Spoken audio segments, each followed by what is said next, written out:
اعوذ باللہ من الشیطان اللعین الرجیم بسم اللہ الرحمن الرحیم رب اشرح لی صدری ویسر لی امری واحلل عقدۃ من لسانی یفقہوا قولی ان اللہ وملائکتہ یصلون علی النبی یا ایھا الذین آمنوا صلوا علیہ وسلموا تسلیما۔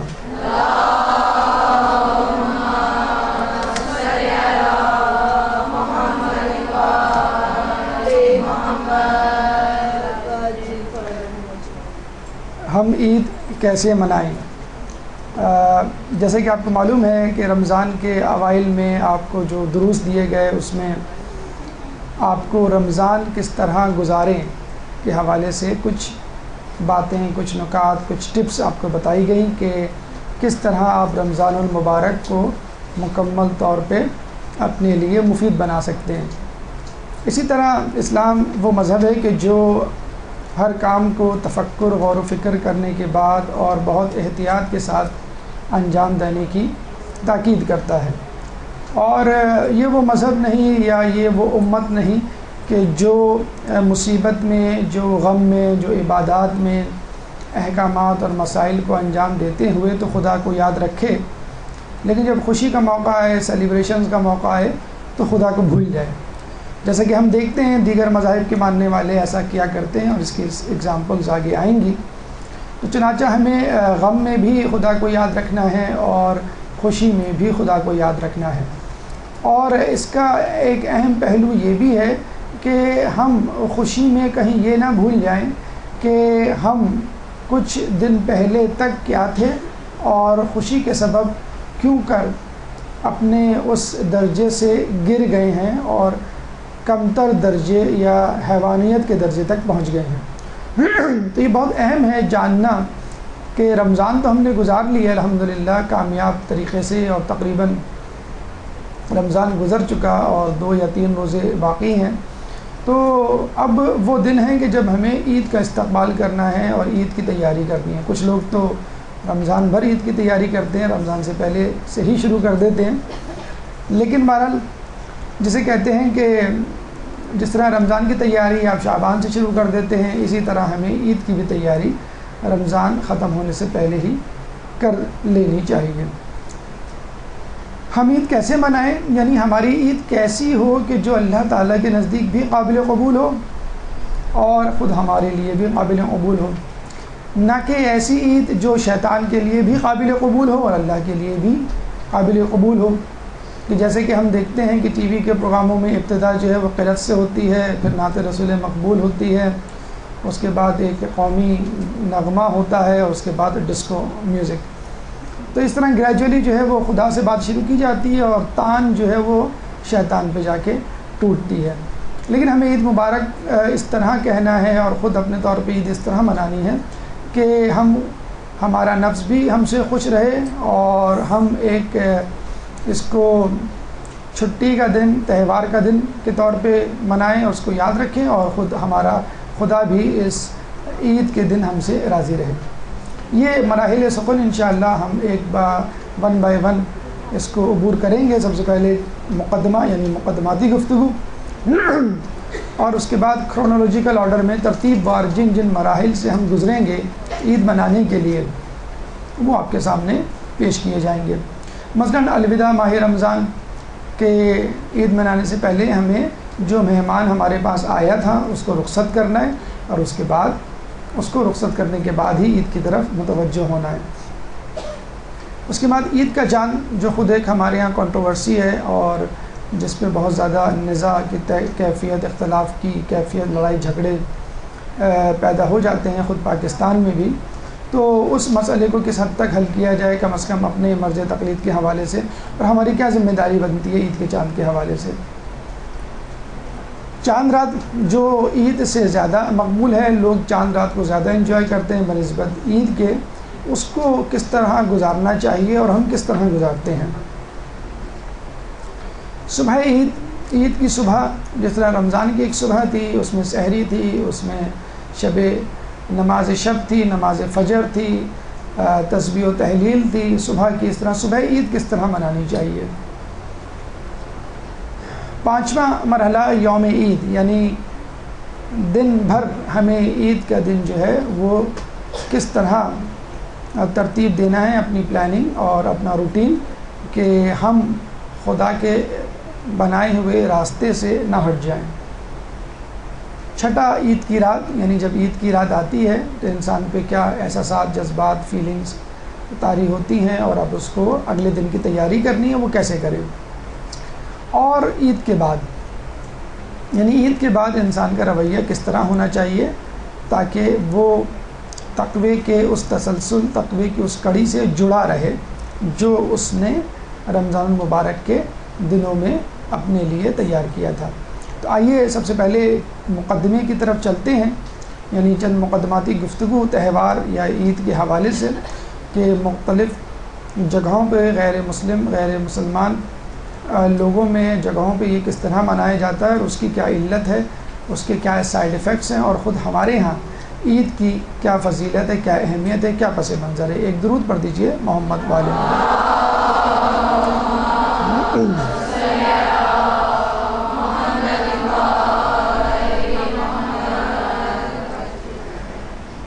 دیکھیے، آج کل کا دور گلوبلائزیشن کا دور ہے، اور دنیا بھر میں اگر کوئی واقعہ کہیں رونما ہوتا ہے تو وہ فوراً دنیا کے دوسرے کونے تک جا پہنچتا ہے، منٹوں میں بلکہ سیکنڈز میں۔ تو دنیا بھر میں جو تہوار غیر اسلامی حوالے سے منائے جاتے ہیں، مثلا کرسمس ہے، ہولی ہے، دیوالی ہے، ایسٹر ہے، ہیلووین ڈے ہے، بسنت ہے، وغیرہ وغیرہ، اس کے اثرات دنیا میں ہر جگہ پھیلتے ہیں۔ مطلب اب واقعہ یا خبر ایک پرفیوم، ایک عطر کی مانند ہو گیا ہے کہ آپ کمرے میں جہاں چھڑکیں پورے کمرے میں اس کی خوشبو پھیل جاتی ہے۔ اسی طرح اگر کوئی بدبودار چیز کمرے میں کہیں رکھی ہو، اس کی بدبو بھی پورے کمرے میں پھیل جائے گی۔ تو پوری دنیا سمٹ کر ایک کمرہ بن چکی ہے۔ تو دنیا میں جہاں جہاں جو کچھ ہو رہا ہے وہ آپ تک پہنچتا ہے۔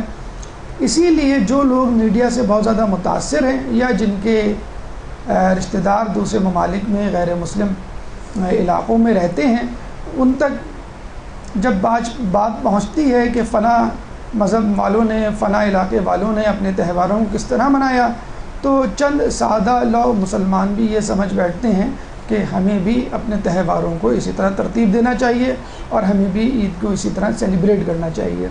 اور اس چکر میں ایک عام مسلمان سے بہت ساری غلطیاں سرزد ہو جاتی ہیں جو کہ نہیں ہونی چاہیے۔ تو چند تفصیل میں گئے بغیر چند تہواروں کا تذکرہ ہم آپ کے سامنے کرتے ہیں، جن کی بعض کشت آپ کے کانوں میں پڑ چکی ہوگی، اور جن کے ناموں سے آپ کسی حد تک واقف بھی ہوں گے۔ تو وہ کیا تہوار ہیں؟ اگر ہم عیسائیوں کے حوالے سے بات کریں تو عید الفطر یا عید کا جو ایکویویلنٹ ہے عیسائیوں کے ہاں، وہ کہلاتا ہے ایسٹر۔ جس طرح ہم رمضان المبارک کے 30 روزے رکھتے ہیں اور 30 یا 29 روزوں کے اختتام پر عید الفطر مناتے ہیں، اسی طرح عیسائیوں کے ہاں 40 دن کا فاقہ رکھا جاتا ہے جس کو لینڈ کہتے ہیں، اور 40 دن بعد جو سنڈے آتا ہے اس سنڈے کو وہ ایسٹر یعنی عید، اپنی عید مناتے ہیں۔ اور جس طرح ہمارے ہاں عید سے پہلے جمعۃ الوداع منایا جاتا ہے، اس کی ایک الگ اہمیت ہے، اسی طرح عیسائیوں کے ہاں اس سنڈے یعنی لینڈ یا 40 دن پورے ہونے کے بعد جو سنڈے آتا ہے، اس سے پہلے جو جمعہ آتا ہے وہ بڑا مقدس ہوتا ہے، اس کو ہم گڈ فرائیڈے کہتے ہیں، یعنی آخری جمعہ۔ علت اس کی یہ ہے کہ عیسیٰ علیہ السلام کو جمعے کے دن، یعنی جب فاقہ یہ لوگ کمپلیٹ کرتے ہیں اس کے بعد جو جمعہ آتا ہے، جمعے کے دن جو ہے صلیب پر چڑھایا گیا تھا، اور اتوار کے دن ان کی روح جو ہے اللہ کی طرف پرواز کر گئی تھی۔ جبکہ ہمارے یہاں یہ عقیدہ نہیں ہے، ہمارے یہاں عقیدہ یہ ہے کہ عیسیٰ علیہ السلام کو پھانسی دی ہی نہیں گئی تھی، بلکہ ان کا ایک ہم شکل آدمی سرجس جس کا نام تھا، اس کو پھانسی دی گئی تھی۔ یعنی سرجس حقیقت میں بادشاہ کا سپہ سالار تھا، جو عیسیٰ علیہ السلام کو پکڑنے کے لیے ان کے گھر گیا تھا، جہاں وہ چھپے ہوئے تھے اپنے حواریوں کے ساتھ۔ تو جب وہ اندر گیا اور عیسیٰ علیہ السلام کو نہیں پایا تو بڑا پریشان ہوا۔ جب اس کے ساتھی اندر کمرے میں گئے تو اللہ تعالیٰ نے بسبب معجزہ اسی شخص کو جو عیسیٰ علیہ السلام کو دیکھنے اندر داخل ہوا تھا، اسی شخص کو عیسیٰ علیہ السلام کی شکل میں تبدیل کر دیا، اور لوگ سمجھے کہ یہی عیسیٰ علیہ السلام ہے، اور اس کو صلیب پہ چڑھا دیا۔ اور آج تک عیسائیوں میں یہ بات مقبول معروف ہے کہ عیسیٰ علیہ السلام صلیب پر چڑھ گئے۔ بہرحال یہ ایک ایسٹر ہے جو عید کی طرح عیسائیوں میں منایا جاتا ہے۔ اس کے بعد بلکہ آپ یوں سمجھ لیجیے اس سے بھی زیادہ اہم، معروف، مشہور جو عید کا تہوار کہہ لیجیے آپ، وہ ہے اصل میں حضرت عیسیٰ علیہ السلام کا یوم ولادت۔ اکثر لوگ یہی کہتے ہیں کہ جس طرح ہمارے یہاں عید ہے اسی طرح عیسائیوں کے یہاں کرسمس ہے۔ ایسا نہیں ہے، کرسمس تو یوم ولادت ہے، جس طرح ہم اپنے ائمہ کا، انبیاء کا، رسول اللہ کا یوم ولادت مناتے ہیں، اسی طرح وہ لوگ بھی عیسیٰ علیہ السلام کا یوم ولادت مناتے ہیں۔ ہاں یہ مشہور ایسٹر سے زیادہ ہو گیا غالباً اس وجہ سے کہ اس سے پہلے کچھ روزے نہیں رکھنے پڑتے، مطلب کسی مشقت سے گزرنا نہیں پڑتا۔ اور دوسرا اہم مسئلہ یہ بھی ہے کہ یہ فکسڈ ہے، یعنی ایسٹر جو ہے وہ ہماری عید کی طرح فکسڈ نہیں ہوتا ہے، کس ڈیٹ کو پڑے گا یہ ایگزیکٹلی نہیں بتا سکتے، ہر سال کی الگ ڈیٹ ہوتی ہے۔ یہ سانٹا کلاز ہیں جن کے بارے میں کہا جاتا ہے کہ یہ رات کو آتے ہیں، بچوں کو گفٹ دے کے جاتے ہیں، یا پھر بچے جب صبح اٹھتے ہیں تو تکیے کے نیچے ان کے گفٹ رکھے ہوئے ہوتے ہیں جو سانٹا کلاز نامی شخصیت دے کے جاتا ہے۔ اور یہ بھی ایک فرضی کردار ہے، اور کہا یہی جاتا ہے کہ 2-3 صدی پہلے کوئی ایسا فلنتھراپسٹ یا فلاحی کام کرنے والا شخص جس کا نام سینٹا کلاز تھا وہ گزرا تھا، اور اس کی یاد میں لوگ سینٹا کلاز بنتے ہیں، اس کی شکل و صورت کچھ ایسی ہی تھی۔ لیکن بہرحال یہاں بھی ایک بات ذہن میں آتی ہے کہ عیسائیوں میں بھی اگر کوئی خیر خواہ یا مقدس شخصیت ہے یا اس کا خاکہ لوگوں کے ذہن میں ہے تو وہ سنت نبوی سے مزین ہے، یعنی ان کے مذہب میں بھی یہ ہے کہ اگر کوئی نیک شخصیت ہو تو اس کی داڑھی ہونی چاہیے، اور جس طرح ان کی ننز رہتی ہیں اس کو دیکھ کے بھی اندازہ ہوتا ہے اگر مقدس عورت ہے، عورت اگر نیک ہے تو اس کو حجاب میں، اسکارف میں ہونا چاہیے۔ تو یہ وہ چیزیں ہیں جو عیسائیوں کے ہاں موجود ہیں، وہ نیکیاں جو ہمارے اندر ہیں، لیکن وہ نیکیاں انہوں نے مخصوص کرداروں سے، مخصوص جگہوں پہ رہنے والوں سے تخصص کر دی ہیں، اور عام زندگی میں وہ افراد اس تقوی کے حامل جسے کہتے ہیں نہیں ہوتے ہیں، اور انہوں نے یہ تمام تقوی اور پرہیزگاری جو ہے وہ چند مخصوص افراد کو جسے کہتے ہیں کہ ہبہ کر دی ہے، ان سے تخصیص کر دی ہے، اور خود اس سے مبرہ مستثنیٰ ہو گئے ہیں۔ ہندوؤں کے حوالے سے اگر ہم بات کریں تو دیوالی آپ نے سنا ہوگا ستمبر سے لے کے اکتوبر کے درمیان منائی جاتی ہے۔ حقیقت میں یہ لفظ دیپ والی ہے جس کو شارٹ فارم میں دیوالی کہا جاتا ہے، اور کہتے یہ ہیں کہ ہندوؤں کا ایک بہت بڑا جسے کہتے ہیں کہ بادشاہ تھا، بہت بڑی شخصیت تھا، راما چندرا، جو 14 سال تک جلا وطنی کی زندگی گزارنے کے بعد جب اپنے ملک واپس آیا تو اس کی تخت نشینی ہوئی، اور اس دن لوگوں نے بہت زیادہ جشن منایا۔ راما چندرا اس کا نام تھا، اور اس دن ہندو جو ہے وہ اپنے گھروں میں چراغاں کرتے ہیں۔ ایک اور تہوار ہندوؤں کا ہولی سے منسوب ہے، اور ہمارے ہاں اب یہ بہت زیادہ پینیٹریٹ کر گیا ہے، اور بڑے افسوس کے ساتھ کہنا پڑتا ہے کالج یونیورسٹیز میں جب آخری دن ہوتا ہے، فیئرویل ڈے ہوتا ہے، تو یہ تہوار کے طور پہ منا لیا جاتا ہے ہولی کے علاوہ بھی۔ اور اس کا بیک گراؤنڈ یہ ہے کہ ہندوؤں میں ایک شخصیت گزری ہے پراہلدا، بہت ہی متقی پرہیزگار، ان کے حوالے سے ایک عورت تھی کہ جس کو اس کے باپ نے اس کی مذہب پرستی کی وجہ سے آگ میں جھونک دیا تھا، لیکن وہ آگ میں سے صحیح سلامت نکل آئی۔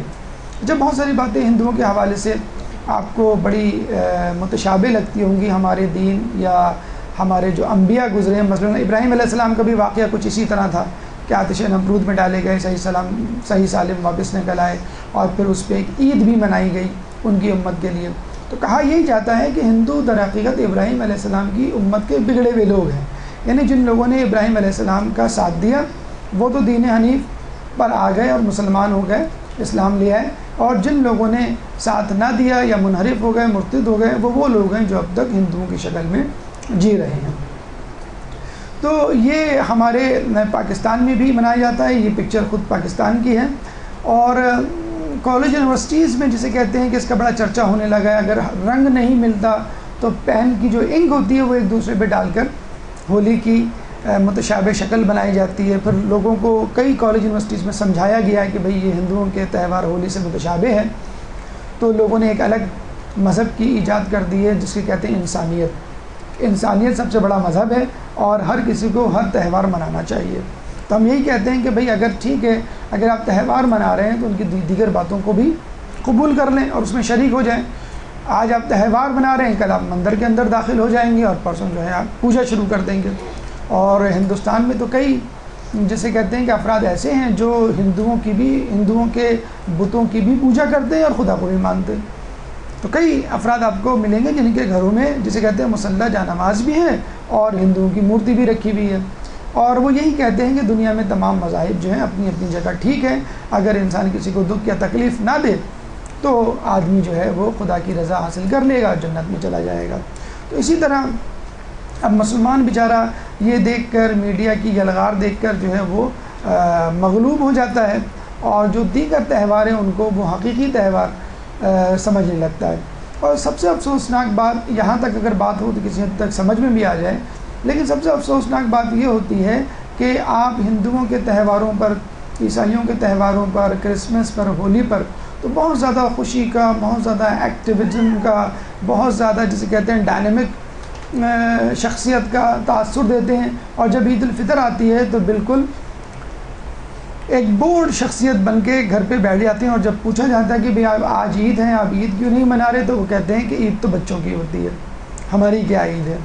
تو دوسروں کا جب تہوار آتا ہے تو آپ ایک دم سے ایکٹیو ہو جاتے ہیں، ایک دم سے جسے کہتے ہیں کھلکھلانے لگتے ہیں، اور آپ کے اندر جو ہے کرنٹ سا دوڑنے لگتا ہے، اور عید الفطر، عید الاضحیٰ کے دن جو ہے آپ بالکل جسے کہتے ہیں سست روی کا شکار ہو جاتے ہیں، جیسے آپ کو اس تہوار سے کوئی لگاؤ نہیں ہے۔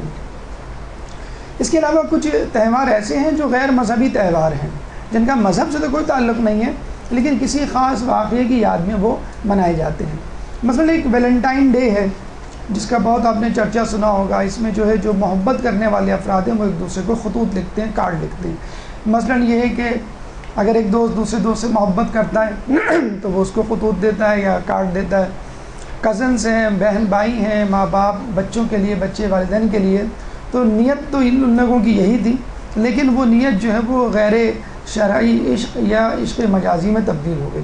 تو اس پہ فلمیں بنتی ہیں، ڈرامے بنتے ہیں، ٹی وی پہ پروگرامات دکھائے جاتے ہیں، اور اتنا زیادہ شہرہ اور چرچا ہوتا ہے کہ شاید خود عید الفطر پہ ٹی وی پہ اتنے پروگرامات نہ بنتے ہوں، شاید ہی آپ نے عید الفطر پہ کوئی فلم بنتے ہوئے دیکھی ہو، لیکن ویلنٹائن ڈے پہ آپ نے فلمیں بنتے ہوئے ضرور دیکھی ہوں گی۔ ہمارے ایک دوست امریکہ میں رہتے تھے، تو ان کی بچیاں جب بڑی ہونے لگیں تو وہ پاکستان شفٹ ہو گئے، اور جب بچیاں پاکستان شفٹ ہوئیں تو انہوں نے اپنے ابو سے کہا یہاں تو امریکہ سے زیادہ بگڑے ہوئے لوگ ہیں۔ تو انہوں نے کہا کیسے؟ کہیں گے وہاں پہ ہم ویلنٹائن ڈے نہیں مناتے تھے، اور آپ ہمیں یہی درس دیتے تھے کہ بیٹا یہ کرسچنس کے تہوار ہیں، ہمارے تہوار نہیں ہیں، اور یہاں کالج میں تمام لڑکیاں مجھے کہتی ہیں تم ویلنٹائن ڈے کیوں نہیں مناتی۔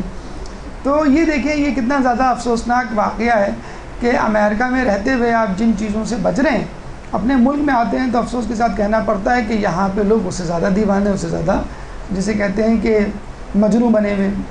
ایک اور واحد تہوار منایا جاتا ہے، وہ ہے ہیلووین ڈے۔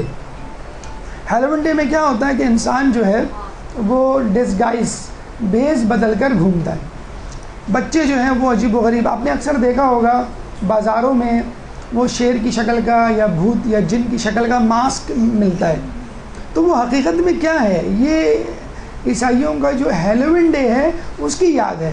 پھر جو ہے وہ آپ اپنے بچے کے لیے خریدتے ہیں وہ ماسک، یا وہ ڈراؤنی شکل کا گتے کا جو فیس کا ٹکڑا ہوتا ہے، وہ بچہ آتا ہے گھر میں اس کو لگاتا ہے، وہ اپنے سے چھوٹے سے بچوں کو ڈراتا ہے۔ تو وہ اصل میں ہیلووین ڈے ہے جو امریکہ میں 31 اکتوبر کو منایا جاتا ہے، دیگر یورپ ممالک میں۔ اس میں بچے جو ہیں وہ بھیس بدل کے نکلتے ہیں اور گھروں میں جاتے ہیں، اور ایک لفظ کہتے ہیں، ایک جملہ کہتے ہیں، ٹریٹ اور ٹرک، یعنی یا تو ہمیں ٹریٹ دو یا پھر ٹرک کے لیے تیار ہو جاؤ۔ وہ کیا ہے؟ ٹریٹ کا مطلب یہ ہے کہ ہمیں کوئی چاکلیٹ دو، کوئی کھانے کی چیز دو، کینڈیز دو، کوکیز دو، چاکلیٹ دو، کولڈ ڈرنک دو، ورنہ ہم آپ کا کچھ کر ڈالیں گے۔ جیسے ہمارے یہاں کے پولیس والے ہوتے ہیں، ابھی آپ مٹھی گرم کر دیں، اگر نہ کی تو پھر آپ کا چالان ہوگا۔ یا جس طرح کراچی میں پرچیاں تقسیم ہوتی ہیں، یا جسے کہتے ہیں کہ بھتہ مافیا جو سرگرم ہے، تو یہ چیزیں امریکہ اور یورپ میں بھی ہوتی ہے، لیکن یہ کہ اس کو چھپا دیا جاتا ہے، چھپا دیا جاتا ہے، اس کو ایک رسم کے طور پہ، ایک تہوار کے طور پہ منایا جاتا ہے۔ تو جو خامیاں یہاں ہیں وہ وہاں بھی ہیں، بلکہ بددرجہ اولیٰ ہیں، بہت زیادہ ہیں، لیکن اس کو ایک مزاح کی شکل دے دی گئی ہے۔ اسی طرح آپ نے دیکھا ہوگا اپریل فل جو ہے وہ ایک طرح کا جھوٹ کا عالمی دن ہے. جھوٹ ہمارے یہاں گناہ کبیرہ میں سے ہے. مذاق میں بھی جھوٹ بولنے سے منع کیا گیا ہے. مطلب کسی کو بتا دیں کسی کمپنی کے مالک کو بھائی تمہاری کمپنی میں آگ لگ گئی ہے, وہ تو ہارٹ اٹیک سے مر جائے گا, لیکن پتہ چلا کہ آپ نے جھوٹ بولا تھا. تو پوری دنیا میں بڑے فخر سے لوگ جھوٹ بولتے ہیں. کئی جگہوں پہ آگ لگ جاتی ہے اور وہ فون کرتے ہیں فائر بریگیڈ کو, وہ کہتے ہیں کہ نہیں آج اپریل فل ہے. تو کئی جگہوں پہ ایسا بھی ہوا ہے کہ آگ لگ گئی اور آگ بجھی نہیں, نہ فائر بریگیڈ والے آئے. کیوں؟ ان کو معلوم تھا ہمیں بیوقوف بنایا جائے گا, اور پتہ چلا کہ وہ آگ حقیقت میں لگی تھی. تو ہمارے یہاں بھی اب تو خیر کافی حد تک رجحان کم ہو گیا ہے. بڑا جو ہے اپریل فل منایا جاتا تھا ایک زمانے میں. تو یہ جھوٹ, عیاری اور جسے کہتے ہیں کہ مکاری, دوسروں کو ڈرانا, غیر شرعی کام سے مزین جسے کہتے ہیں کہ تہوار ہے. بسنت ایک تہوار ہے, یہ بھی ہندوؤں کا سے امپورٹ ہوا ہے اور موسم بہار کے وقت منایا جاتا ہے. پتنگیں اڑائی جاتی ہیں, رقص کیا جاتا ہے, فائرنگ کی جاتی ہے, اور اس کی بھی بڑی ٹی وی کوریج ہوتی ہے. لاکھوں کروڑوں روپے کے فقط پتنگ دھاگے جو ہیں وہ تقسیم کیے جاتے ہیں, بیچے جاتے ہیں. پھر آپ نے سنا بھی ہوگا کہ کتنے لوگوں کی ہلاکتیں ہوتی ہیں, پتنگ کے دھاگے سے ہلاکتیں ہو جاتی ہیں, فقط چھت سے گرنے سے ہلاکتیں ہو جاتی ہیں, فائرنگ سے ہلاکتیں ہو جاتی ہیں. لیکن یہ تہوار اسی طرح منایا جاتا ہے. تو یہ بھی ایک طرح کا لہو و لعب ہے جو ہماری ملت کو, ہماری عوام کو لپٹ گیا ہے. اسی طرح کچھ تہوار ہیں جو کہ دیکھا جائے تو غلط نہیں ہے, اگر منا لیا جائے اس میں کوئی حرج نہیں ہے. آپ کی ملت مطلب قومی حمیت ہے جس کو جلا ملتی ہے, لیکن افسوس کے ساتھ کہنا پڑتا ہے اس قسم کے سادہ سیدھا جس سے ہم فائدہ اٹھا سکتے ہیں. یعنی یہ وہ تہوار ہے جس میں ہم تمام نسلی مسائل کو حل کر سکتے ہیں اور ایک قومی دن کے طور پر ایک قومیت پرستی کو اجاگر کر سکتے ہیں اور پاکستان کو لوگوں کے سامنے پرائورٹی کی بنیاد پر پیش کر سکتے ہیں. لیکن اس تہوار کو بھی اور جیسے دوسرے تہوار کو بھی, حتیٰ کہ عید الفطر, عید الاضحیٰ کو بھی, جسے کہتے ہیں گناہوں کی بھیڑ چڑھا دیا جاتا ہے. اور ہمیں نہیں معلوم کہ پاکستان میں ایسا کیوں ہے کہ اگر کرکٹ بھی ہوگی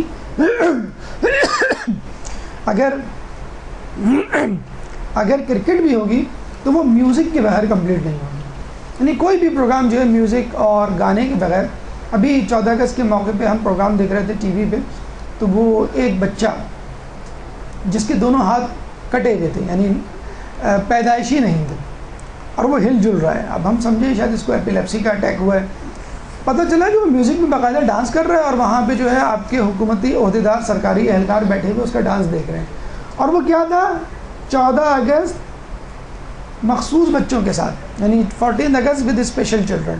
تو اسپیشل چلڈرن جو بیچارے اندھے ہیں, گونگے ہیں, بہرے ہیں, معذور ہیں, ان کو ڈسکو بنایا جا رہا ہے. ایک کینسر کا مریض ہے, مرنے والا ہے, اس کو آپ کہیں 4 دن رہ گئے, جتنے گناہ کرنے ہیں کر لو. اس کو تو چاہیے آپ استغفار کی طرف بلائیں, اس کو تو چاہیے آپ دین کی طرف بلائیں. تو معذور بچے ہیں, ان لوگوں کو آپ کو دین کی طرف بلانا چاہیے, نہ کہ آپ جو ہے ان کو دنیا کی طرف لے جا رہے ہیں کہ اگر تمہیں اللہ میاں نے ہاتھ پیر نہیں دیے ہیں تو چلو تم کو جھومنے کے لیے جسم تو دیا ہے, تو کم از کم موسیقی پہ جھومو, کم از کم جو ہے وہ اللہ تعالیٰ کی جتنی نافرمانی کر سکتے ہو, اپنے نفس کی جتنی جسے کہتے ہیں خدمت کر سکتے ہو, ان تمام معذوری کے باوجود وہ تم کرو. تو دیکھیں یہ وہ سب مذہبی اور غیر مذہبی تہوار ہیں کہ جن کی اول تو کوئی علت ہی نہیں سوائے اس کے کہ اس میں لہو و لعب اور گناہ کیے جائیں. اور اگر کوئی تہوار ہیں بھی پازیٹیولی, جیسے قومی دن ہے, اس کو منانے کے لیے بھی ایسے طریقہ کار اپنائے جاتے ہیں کہ انسان بجائے کچھ حاصل کرنے کے کھو دیتا ہے. اسلام میں عید کا کیا کانسیپٹ ہے اور عیدیں کیوں منائی جاتی ہیں؟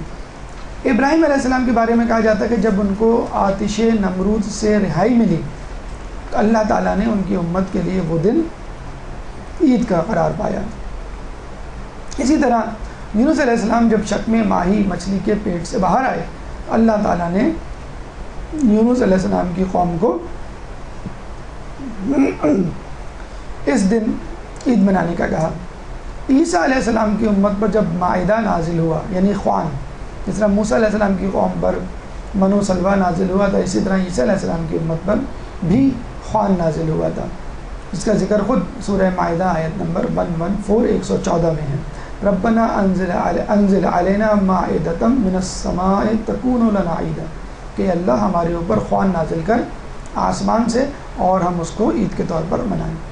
تو یہ وہ دن ہیں اور وہ یہ جسے کہتے ہیں کہ تعلق ہے جس کی بنا پر عید منائی جاتی ہے، کہ جب ہم عید منائیں تو اپنے انبیاء، اپنے اسلاف، اپنے بزرگوں، اپنی شاندار تاریخ کو یاد رکھیں، اور اس سے نہ صرف یہ کہ ہم عید کی خوشیوں کو حاصل کریں گے بلکہ اپنے ایمان میں بھی اضافہ کر سکتے ہیں۔ عید الاضحیٰ، ابراہیم علیہ السلام نے جو اسماعیل علیہ السلام کو ذبح کرنے گئے تھے اور عین ذبح کے وقت اللہ تعالیٰ نے بھیڑ بھیج دی تھی، اور اسماعیل علیہ السلام کی بجائے انہوں نے اس بھیڑ کو ذبح کیا، اس کی یاد میں عید الاضحیٰ منائی جاتی ہے۔ پھر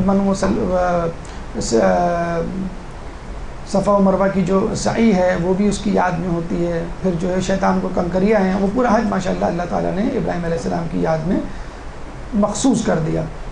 اچھا، ہم نے بہت تلاش کیا کہ جتنے بھی عید اور جتنے بھی فیسٹیولز ہیں ان کے پیچھے کیا کیا علتیں ہیں، کیا کیا بیک گراؤنڈ ہے۔ تو ہر علت کے پیچھے، ہر تہوار کے پیچھے آپ کو کوئی نہ کوئی بیک گراؤنڈ ملے گا، چاہے وہ مذہبی ہو یا غیر مذہبی۔ اور خود مسلمانوں میں جو عیدیں ہیں ان کے پیچھے بھی بیک گراؤنڈ ملے گا۔ واحد عید الفطر ایک ایسا تہوار ہے کہ جس کے پیچھے کوئی تاریخی پس منظر نہیں ہے، اور نہ ہی اس سے کوئی مشہور شخصیت منسلک ہے۔ فقط اور فقط ماہ رمضان میں روزہ داروں کے لیے ایک انعام کے طور پر یہ عید اللہ تعالیٰ نے آپ کو تحفے کے لیے دی ہے۔ ایک درود پڑھ دیں محمد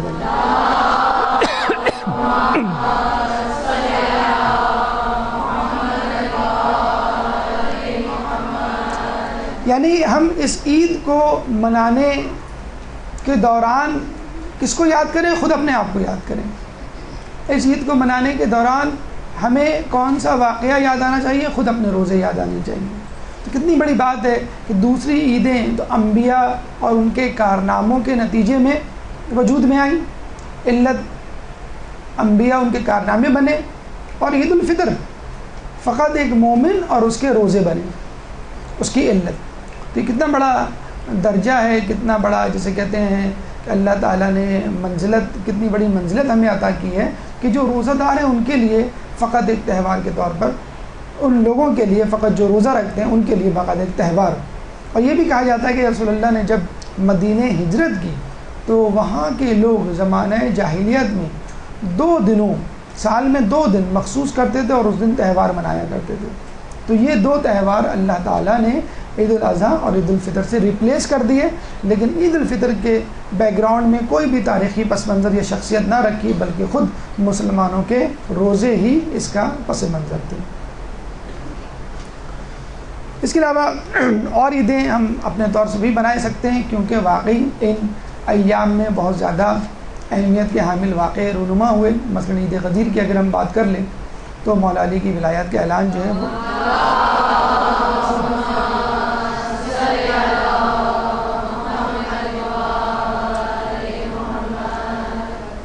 عید غدیر میں 18 ذی الحج میں مولا علی کی ولایت کا اعلان ہوا، اور یہ بہت بڑی جسے کہتے ہیں کہ کامیابی ہے، بہت بڑی جسے کہتے ہیں خوشی کا دن ہے۔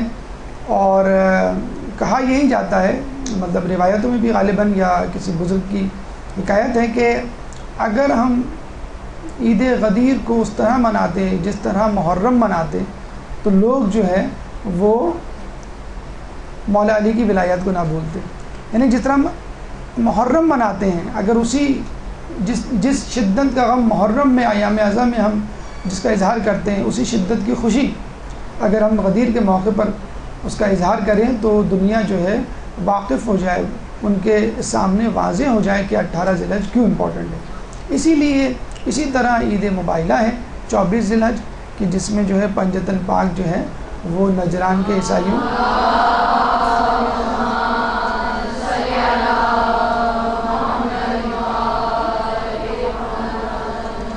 نجران کے عیسائیوں سے مقابلہ کرنے کے لیے گئے، اور آپ نے دیکھا کہ نجران کے عیسائیوں نے مقابلہ کرنے سے پہلے ہی ہتھیار ڈال دیے اور یہ کہا کہ ہم ایسے چہرے دیکھ رہے ہیں کہ جو اگر پہاڑ کو اشارہ کریں تو وہ اپنی جگہ سے ہٹ جائیں۔ تو ان سے مقابلہ کرنے کی صورت میں ہماری ہار یقینی ہے، تو بہتر یہ ہے کہ ہتھیار یہیں ڈال دیے جائیں، اور جزیہ پر انہوں نے رضامندی ظاہر کی۔ تو یہ بیک گراؤنڈ تھا مختلف قسم کے تہواروں کا. اب آئیے ہم عید الفطر کی طرف چلتے ہیں جو ہمارا آج خاص موضوع ہے. عید لفظ عود سے نکلا ہے جس کا مطلب ہے دوبارہ آنا، پلٹ کر آنا، اور یہ عید بار بار ہر سال آتی ہے، اس لیے اس کا نام عید پڑا ہے. فطر جو ہے وہ افطار اور کچھ لوگوں کے نزدیک فطرے سے مشروط ہے. افطار یوں کہ یہ وہ دن ہے کہ جس میں آپ کھاتے پیتے ہیں، یعنی باقاعدہ واضح کرنا مقصود ہے کہ اب تک رمضان کے دنوں میں 29 یا 30 دنوں تک تم نے امساک کیا، فقر و فاقہ کیا، فاقے سے رہے، صبح سے لے کے شام تک بھوک پیاس میں گزارا تم نے. عید کے دن ہرگز تم کو فاقہ نہیں رکھنا ہے، بلکہ حرام قرار دیا عیدین کے دن روزہ رکھنا. تو یہ وہ دن ہے کہ جس میں آپ کو افطار کرنا ہے، اور افطار کے وقت نہیں کرنا ہے بلکہ دن بھر کرنا ہے. اور تاکیداً کہا گیا ہے کہ عید کی نماز پڑھنے سے پہلے کچھ میٹھی چیز کھا لو، یہ بھی نہیں کہ اس کے بعد کھاؤ. اور کچھ لوگ اس کو فطرے سے بھی ماخوذ کرتے ہیں، یعنی وہ فطرہ، وہ رقم جو 3 کلو اناج کی قیمت کے برابر ہوتی ہے جو آپ کھاتے ہیں، اور اس کی ایکویویلنٹ رقم آپ جو ہے وہ مستحقین کو دیتے ہیں، اور گھر کا جو کفیل ہے. تو یہ عید الفطر جو ہے اس طرح ان دو الفاظ کا مرکب ہے، افطار اور فطرے دونوں سے ماخوذ. اچھا، دیکھا جائے تو عید پہ ہر کسی کو خوشی ہوتی ہے، یعنی شاید ہی کوئی شخص ہوگا، ٹھیک ہے وہ عید کا دن خشک مزاجی سے بور انداز سے گزار دے، لیکن بہرحال ایک خوشی تو ہوتی ہے، چاہے وہ بچہ ہو یا بڑا. عید کی سچی خوشی یا حقیقی خوشی کیا ہے؟ کہتے ہیں کہ حقیقی خوشی یہ ہے کہ جو لوگ ماہ رمضان کی عبادت کرتے ہیں ان کو اس بات کی خوشی ہوتی ہے کہ میں نے پورے رمضان جو ہے وہ عبادت کی، اور اللہ تعالیٰ نے جو پروجیکٹ، جو اسائنمنٹ اور جو حکم مجھے دیا تھا وہ الحمدللہ مکمل ہو گیا.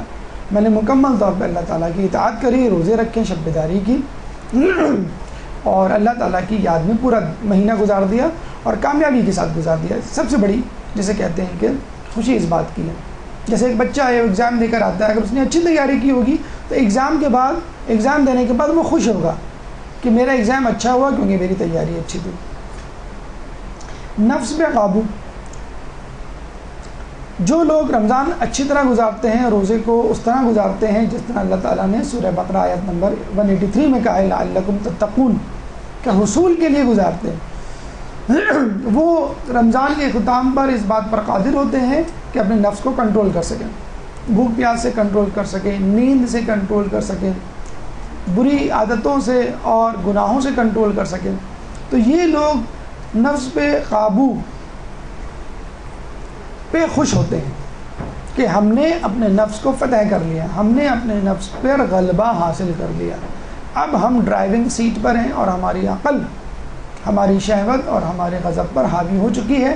اب ہمارے لیے گناہ کرنا مشکل ہے اور نیکی کرنا آسان ہے. یہ بھی ایک بہت بڑی فتح ہے، اور اسی فتح کے لیے اللہ تعالیٰ نے یہ 30 دن کا 29 دن کا ٹریننگ کیمپ لگایا ہے.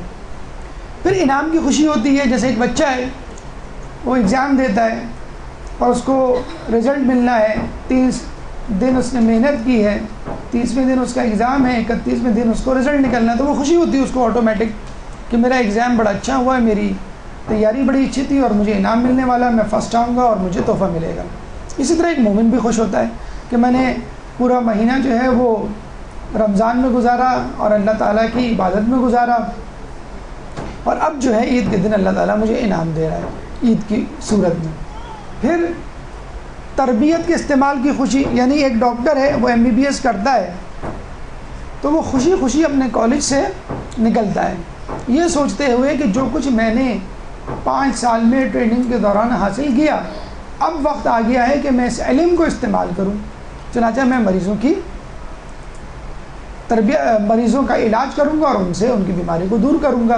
اسی طرح ایک مومن 30 دن 1 مہینے کے روزے رکھ کر اپنے نفس میں قابو پا کر، اپنے نفس کی بیماریوں پر قابو پا کر خوش ہوتا ہے کہ اب آئندہ کبھی بھی میرے نفس کو کوئی بیماری لاحق ہوئی تو میں اس قابل ہوں کہ اس بیماری کا علاج کر سکوں. یعنی مومن اس مہینے میں خود اپنا ڈاکٹر بن چکا ہوتا ہے. لیکن کچھ لوگ ایسے بھی ہوتے ہیں کہ جن کی شکل سے لگ رہا ہوتا ہے کہ ان کی خوشی جو ہے وہ جھوٹی خوشی ہے. مطلب ان سے پوچھیں کیوں پوچھو ماشاءاللہ رمضان کے روزے رکھیں عید آ رہی ہے، حقیقت میں وہ ماہ رمضان کی قید سے آزادی کی خوشی منا رہے ہوتے ہیں۔ اکثر لوگ یہ جملہ بولتے ہیں کتنے روزے رہ گئے؟ 13 روزے رہ گئے، گزر جائیں گے انشاءاللہ، جب 17 گزریں تو 13 بھی گزر جائیں گے، ہو سکتا ہے چاند ایک دن پہلے نظر آئے تو 13 نہیں پھر 12 رکھنے پڑے۔ چاند نظر آ گیا عید کا؟ نہیں نظر آیا، او ہو ایک دن اور۔ تو یہ وہ لوگ ہیں کہ جو چاہتے ہیں کسی طرح رمضان گزر جائے، اور یہ جو یہ زبردستی کے کمپلجن میں ہم گرفتار ہو گئے ہیں یہ ہٹ جائے کسی طرح۔ انہی لوگوں کو انٹارکٹیکا یا کسی جگہ امریکہ میں چھوڑ دیا جائے، خلوت میں تنہائی میں، جہاں ان کی جان پہچان کے لوگ نہ ہوں۔ دیکھیے یہ لوگ کبھی روزہ نہ رکھیں، مجبوری کی حالت میں، گھر والوں کے پریشر میں، دوستوں سے شرمندگی سے بچنے کے لیے بس کچھ لوگ اس کو نبھا رہے ہوتے ہیں۔ تو جو شکل سے ظاہر کر رہے ہوتے ہیں کہ ہمارا روزہ ہے، اور جسے کہتے ہیں کہ عجیب کرب کی کیفیت سے گزر رہے ہوتے ہیں اور گن رہے ہوتے ہیں کہ کتنے روزے ہو گئے، کتنے گزر گئے۔ اصل روزہ دار کون ہے؟ اصل خوشی منانے والا کون ہے؟ جس کو کہا جائے کہ بھئی آج 27واں روزہ ہے، او 27 روزے آ گئے، پتہ بھی نہیں چلا رمضان کہاں گزر گیا۔ یہ ہے حقیقی مومن کہ جن کو پتہ ہی نہیں چلتا کہ رمضان کب آیا اور کب گیا۔ آپ کے یہاں آتے ہیں نا کچھ مہمان، بار بار آپ گھڑی دیکھتے ہیں، پھپھو آ گئی ہیں، پتہ نہیں کب جائیں گے۔ پچھلی دفعہ آئی تھی وہ 10 منٹ کا کہہ کے کھانا کھا کے گئی تھی رات کا، تو اب تو انہوں نے کہا کہ میں کھانا کھا کے جاؤں گی، تو وہ تو ماشاءاللہ لگ رہا ہے ہفتے بھر بیٹھیں گی۔ تو وہ لگ رہا ہوتا ہے نا آپ کی فیشل ایکسپریشن سے، یہ کب جائیں گے، یہ کب جائیں گے، یہ کب جائیں گے۔ تو رمضان گزارنے کے دوران کچھ لوگوں کے چہروں سے لگ رہا ہوتا ہے کہ بس وہ ویٹ کر رہے ہیں کہ رمضان کب جائے گا۔ دوسری طرف نفس کی آزادی کی خوشی، مطلب آپ صبح سحری میں 4 بجے اٹھ رہے ہیں، زبردستی کھانا کھا رہے ہیں، آپ کو تو بیڈ ٹی کی بھی عادت نہیں تھی، آپ جو پورا ناشتہ کر رہے ہیں انڈا پراٹھا کھا کے، پھر جو ہے وہ فجر بھی پڑھ رہے ہیں، نماز شب بھی پڑھ رہے ہیں، اور پھر اس کے بعد نیند ٹوٹ گئی، نیند غائب ہو گئی، وہ ایک الگ ٹینشن۔ تو یہ نفس کے خلاف آپ جا رہے تھے، جو کچھ لوگوں کو نہیں پسند کہ ہمیں نفس کے خلاف جانے کی اجازت دی جائے۔ وہ تو چاہتے ہیں کہ ہمارا جو نفس کہے وہ کرو، ہمارا نفس کہہ رہا ہے سو تو سو، جب کہے اٹھو تو اٹھ جاؤ۔ اس میں نماز فجر، نماز شب اور سحری کا کوئی عمل دخل نہیں ہونا چاہیے۔ دو چاہتے ہیں بس روٹین آ جائے، اور اس روٹین کا بہانہ بنا کر ارے کیا کریں مجبور ہیں، ہمارا آفس جو ہے وہ 9 بجے ہوتا ہے، آنکھ ہی 8 بجے کھلتی ہے، یا کیا کریں آفس سے بڑا لیٹ آتے ہیں، یا خواتین کہتی ہیں گھر میں کام کاج بہت ہے، پتہ نہیں چلتا نماز کا کب وقت آتا ہے کب۔ تو ہم کیا کرتے ہیں، اپنے گناہوں کو، اپنی لغزشوں کو، روٹین، آس پاس کے ماحول، جیسے بچوں کو کہا جائے نا بیٹا آپ پڑھ کیوں نہیں رہا، آپ کا کورس کیوں کمپلیٹ نہیں ہو رہا، ہڑتالیں ہو رہی ہیں، کیا کریں؟ یا اسٹوڈنٹ کو کہا جائے تم پڑھتے کیوں نہیں ہو، لوڈ شیڈنگ ہو رہی ہے، ہم کیا کریں؟ تو ہم اپنی کمزوریاں، لغزشیں جو ہیں، اور ماشاءاللہ پاکستان میں تو بہت گنجائش ہے قدرتی آفات کی بھی اور خود ساختہ آفات کی بھی، اس میں ہم ڈال دیتے ہیں۔ گناہوں کی آزادی کی خوشی، بھائی رمضان میں تو کوئی آپ کو ٹوک سکتا ہے بھائی یہ میوزک کیوں سن رہے ہیں، بھائی آپ جھوٹ کیوں بول رہے ہیں، بھائی آپ غیبت کیوں کر رہے ہیں، اور پتہ نہیں کیوں رمضان کے جانے کے بعد لوگوں پر واجب ہو جاتا ہے، جیسے عید کا چاند دکھا، پتہ نہیں مولویوں کو کیوں نظر نہیں آتا، فوراً جو ہے ابتدا آپ نے غیبت کی شروع کی مولویوں سے، علماء سے، اور آس پاس کے لوگوں سے، رویت ہلال کمیٹی سے، وغیرہ وغیرہ۔ شیطان کی آزادی کی خوشی، ایک بچے کو کہا جائے تمہارا دوست جو 30 دن سے اسکول نہیں آ رہا اب آئے گا، کتنی خوشی ہوتی ہے اس کو۔ تو کچھ لوگوں کو خوشی ہوتی ہے شیطان جو ان کا فیوریٹ دوست ہوتا ہے، باسم فرینڈ ہوتا ہے، وہ بھی آزاد ہو رہا ہے، خوب مل بیٹھیں گی جو مل بیٹھے، خوب گزرے گی جو مل بیٹھیں گے دیوانے دو، پیس جنگل میں اکیلا ہے مجھے جانے دو۔ تو یہی کچھ صورتحال کچھ لوگوں کی ہوتی ہے جو شیطان کو مس کر رہے ہوتے ہیں، اس میں مس بھی شامل ہیں اور مسٹر بھی شامل ہیں۔ تو جیسے ہی شیطان جو ہے وہ کھلتا ہے، وہ خوش ہو جاتے ہیں کہ بھئی چلو اب پلاننگ کریں گے، طارق روڈ جانا ہے، بولٹن مارکیٹ جانا ہے، جامع کلاتھ جانا ہے، جسے کہتے ہیں گلف شاپنگ سینٹر جانا ہے، حیدری جانا ہے، لیاقت مارکیٹ، بابر مارکیٹ، کس جگہ جانا ہے، اور وہاں سے ہم اپنے گناہوں کی ابتدا کریں گے۔ تو یہ جھوٹی خوشیاں ہیں جو لوگوں کے چہروں پر ہوتی ہیں، اور لگ رہا ہوتا ہے کہ ان کو کس بات کی خوشی ہے۔ جو جن لوگوں نے رمضان کو کرب کے انداز میں گزارا وہ ان کی خوشیاں جھوٹی ہیں، اور جن لوگوں نے اس طرح گزارا کہ جانے پر حد درجہ دکھ، تو ان لوگوں کی خوشیاں حقیقی خوشیاں ہوتی ہیں۔ اور خود امام علی علیہ السلام نہج البلاغہ میں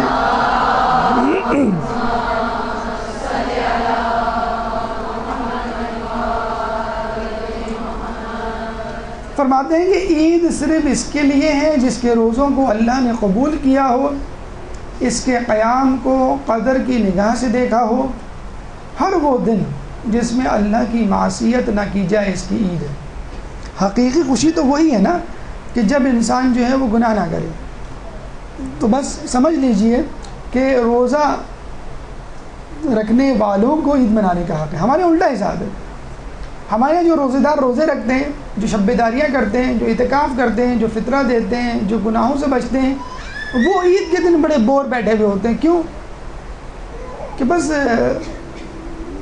ہمیں ہلا گلا پسند نہیں۔ ارے بھائی آپ ہی کو ہلا گلا کرنا چاہیے، آپ ہی کو مسکرانا چاہیے، آپ ہی کو خوش ہونا چاہیے، آپ ہی کو استفادہ کرنا چاہیے اس سے۔ کیوں؟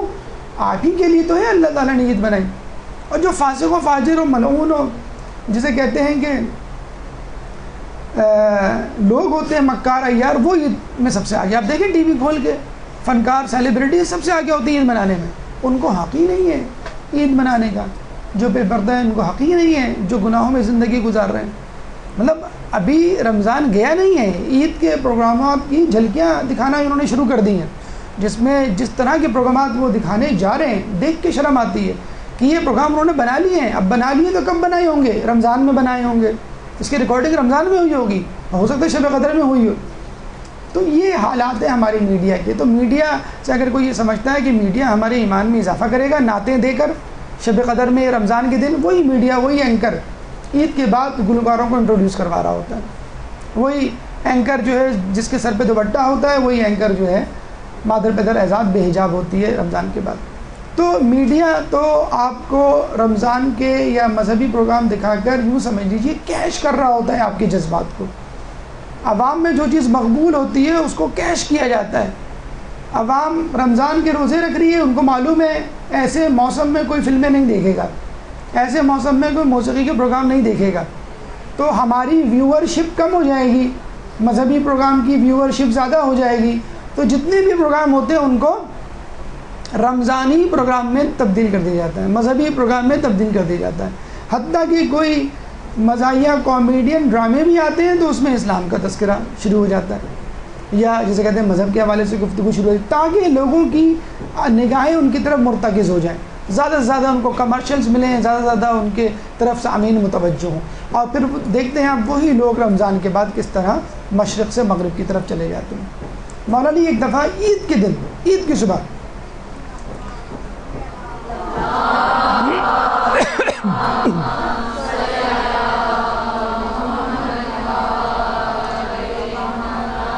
روزے عید کیا کھا رہے تھے؟ روٹی اور دودھ اور آٹے سے بنی ہوئی کوئی غذا،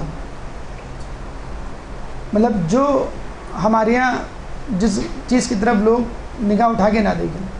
مولا علی سے پوچھا، مولا علی آپ عید کے دن اتنی سادہ غذا کھا رہے ہیں، تو مولا نے کیا فرمایا؟ عید تو اس کی ہے جس کے گناہ معاف ہو جائیں۔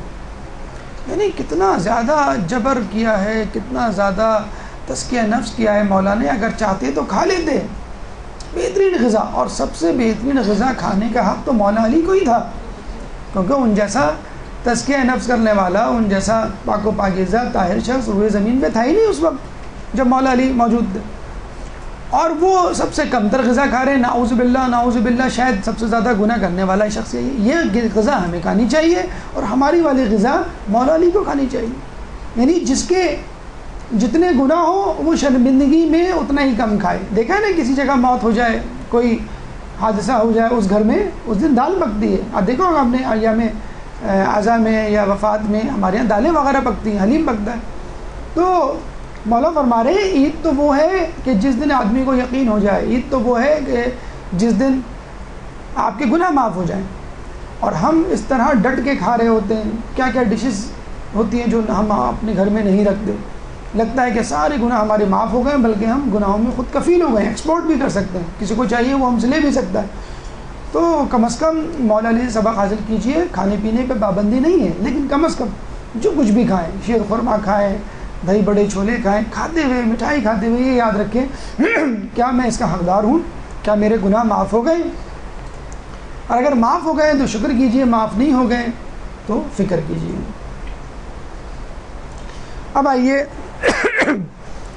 اسٹیپ بائی اسٹیپ ان مراحل کی طرف کہ جن سے گزر کر ہم کو وہ احتیاطی تدابیر اختیار کرنی ہیں کہ جس کے اختیار کرنے پر ہم عید حقیقت میں اللہ تعالیٰ کی مرضی کی عید منا سکتے ہیں۔ تو پہلا مرحلہ ہے الوداع ماہ رمضان۔ ایک درود پڑھ دیں محمد والے۔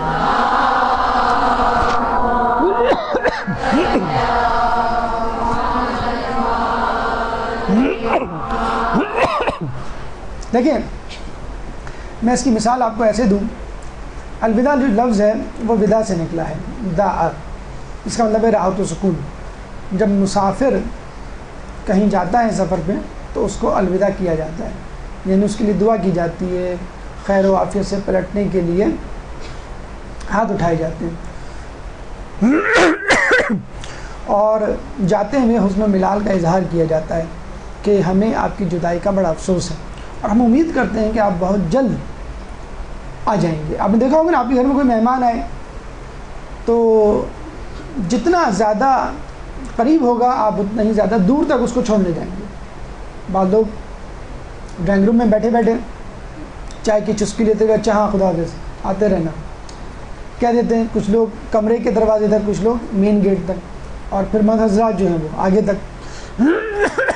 تو جتنی وابستگی ہوتی ہے اتنی ہی گرم جوشی سے استقبال اور اتنی ہی گرم جوشی سے الوداع کیا جاتا ہے۔ میں ایک مثال آپ کو دیتا ہوں۔ فرض کر لیجئے آپ کے انکل امریکہ سے آئے 1 سال بعد، اور آپ نے ان کو ایک لسٹ فون پہ پکڑا دی تھی، تھما دی تھی کہ آپ میرے لیے آئی پاڈ لے آئیے گا، کیلکولیٹر لے آئیے گا، موبائل لے آئیے گا، لیپ ٹاپ لے آئیے گا، وغیرہ وغیرہ، 10 چیزیں، جوڑے لے آئیے گا، پین لے آئیے گا، 10 چیزیں ان کو پکڑا دی۔ میں نے کہا ہاں بیٹا میں سب لے آؤں گا۔ پتہ چلا وہ آئے تو خالی ہاتھ، اور آپ بڑے پریشان کہ یار یہ ہم نے جو کچھ کہا تھا وہ تو کچھ بھی نہیں لے کر آئے۔ 1 مہینہ وہ آپ کے پاس ٹھہرے تو لگا کہ وہ آپ کے دل پہ چھریاں چل رہی ہیں کہ یہ کیوں بیٹھے ہوئے ہیں، کیوں آئے ہوئے ہیں، اور جب ان کا سامنا ہوتا آپ منہ بناتے۔ 30 دن بعد جب وہ جانے لگے، عین اسی وقت پی سی ایس والے آئے، ایک بہت بڑا بریف کیس باکس لے کر، یہ آپ کا کسٹم میں سامان رک گیا تھا وہ میں لے کر آیا ہوں۔ اس باکس کو کھولا تو آئی پاڈ، کیلکولیٹر، لیپ ٹاپ، پین، جوڑے سب موجود تھا، اور انکل اس وقت جا رہے ہیں گھر سے اور وہ آپ کو خدا حافظ کہہ رہے ہیں اور آپ ان کی طرف دیکھ بھی نہیں رہے۔ اس کا مطلب کیا ہوا؟ آپ کو انکل کے آنے کی خوشی نہیں تھی، انکل کی وساطت سے، وسیلے سے جو سامان آنا تھا آپ کے لیے اس کی خوشی تھی۔ اسی طرح رمضان 30 دن کے لیے آتا ہے، اس کے اختتام پر عید آنی ہوتی ہے، یعنی تحفہ۔ تو عید پر جو خوشی منائی جاتی ہے، جو سیلیبریشن ہوتی ہے، جو جسے کہتے ہیں کہ انسان جھوم اٹھتا ہے، اسی طرح کی خوشی رمضان پہ بھی ہونی چاہیے تھی لیکن نہیں ہوئی۔ اس کا مطلب کیا ہوا؟ آپ کو صرف سیر سپاٹے، لہو و لعب، خوشیوں، کھانے پینے سے دلچسپی ہے، رمضان سے، ماہ رمضان سے آپ کو کوئی دلچسپی نہیں۔ تو اسی طرح کچھ لوگ 30 دن 29 دن تو بہت زیادہ جسے کہتے ہیں کرب میں گزارتے ہیں، اور جب رمضان گزر جاتا ہے تو اس کو الوداع کہنے کے لیے بھی آپ کے پاس فرصت نہیں ہوتی۔ آپ نے دیکھا نا کہ عید کا چاند تو آپ چھت پہ چڑھ کے دیکھ لیتے ہیں، اور رمضان کا چاند دیکھنے کی کبھی بھی آپ کو فرصت نہیں ہوتی، بلکہ بتایا جاتا ہے کہ بھئی کل روزہ ہے، بعض لوگوں کو تو سحری میں اٹھایا جاتا ہے کہ آج روزہ ہے۔ تو یہ رمضان کو، ماہ رمضان کو الوداع کہنا نہایت ضروری ہے، کیونکہ اگر کوئی نیا مہمان آتا ہے تو اس کا مطلب یہ نہیں کہ پرانا مہمان جو ہے وہ آپ کی نظروں سے گر گیا۔ اکثر گھروں میں بھی ایسا ہی ہوتا ہے کہ اگر کوئی جسے کہتے ہیں گھر میں کوئی نیا فرد، کسی نئے فرد کا اضافہ ہو جاتا ہے تو گھر میں کسی فرد کی عزت یا اہمیت کم کر دی جاتی ہے۔ جیسے گھر میں فرض کر لیں اگر بہو آ رہی ہے تو گھر میں جو دوسرے افراد ہیں ان کو وہ VIP سہولتیں نہیں دی جاتی جو وہ بہو کو دی جاتی ہیں۔ اسی طرح اگر جسے کہتے ہیں کہ داماد ہے تو اس کو وہ VIP سہولتیں دی جاتی ہیں اور بیٹوں کو بہت زیادہ سرزنش کی جاتی ہے۔ کسی حد تک تو ٹھیک ہے سہولتیں دینا، لیکن یہ ہے کہ نئے دوست ملتے ہیں، نئے پڑوسی ملتے ہیں تو آدمی جو ہے وہ نئے رشتہ داریاں پیدا ہوتی ہیں تو پرانے رشتہ دار جو ہیں وہ کھٹکنے لگتے ہیں آنکھوں پہ۔ تو اسی طرح یاد رکھیں کہ اگر عید آتا ہے تو اس کا مطلب یہ نہیں کہ رمضان، ماہ رمضان کو الوداع کہنا بھی بھول جائیں۔ ماہ رمضان کو آپ الوداع کیسے کہہ سکتے ہیں؟ خود رسول اکرم صلی اللہ علیہ وآلہ وسلم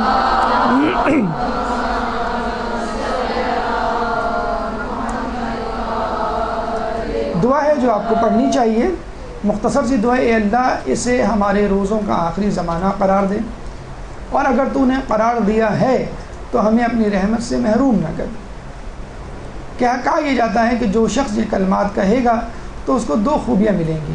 دو خوبیوں میں سے کوئی ایک, یا تو آئندہ کا ماہ رمضان اسے نصیب ہوگا, یا اللہ کی مغفرت و رحمت اس کے شامل حال ہوگی. یعنی آپ کو ایک اور چانس دیا جائے گا اگلے رمضان تک, اور پھر دوبارہ بخشش کا سامان, ایک آپشن دیا جائے گا دوبارہ نیکیوں کا, دوبارہ شب بیداریوں کا, دوبارہ شب قدر کا. اور اگر ایسا نہ ہوا خدا نخواستہ اور آئندہ رمضان دیکھنا نصیب نہ ہوا, تو پھر اللہ تعالیٰ اس کی مغفرت کر دے گا. یعنی اس کو نئے یا دوسرے رمضان کی نہ دیکھنے کا افسوس نہیں ہوگا. تو یہ اتنی اہم دعا ہے, اگر آپ خشوع و خضوع سے رمضان کے آخری دنوں میں پڑھیں کہ اللہ تعالیٰ یا تو ہمیں, جسے کہتے ہیں کہ زمانہ آخری قرار نہ دے, یا رحمت سے محروم نہ کر, یعنی یا تو ایک اور رمضان دیکھنے دے یا پھر معاف کر دے. تو اللہ تعالیٰ انشاءاللہ آپ کو ان دو میں سے کسی ایک حاجت کی آپ کو قبول کر لے گا. چوتھے امام زین العابدین علیہ السلام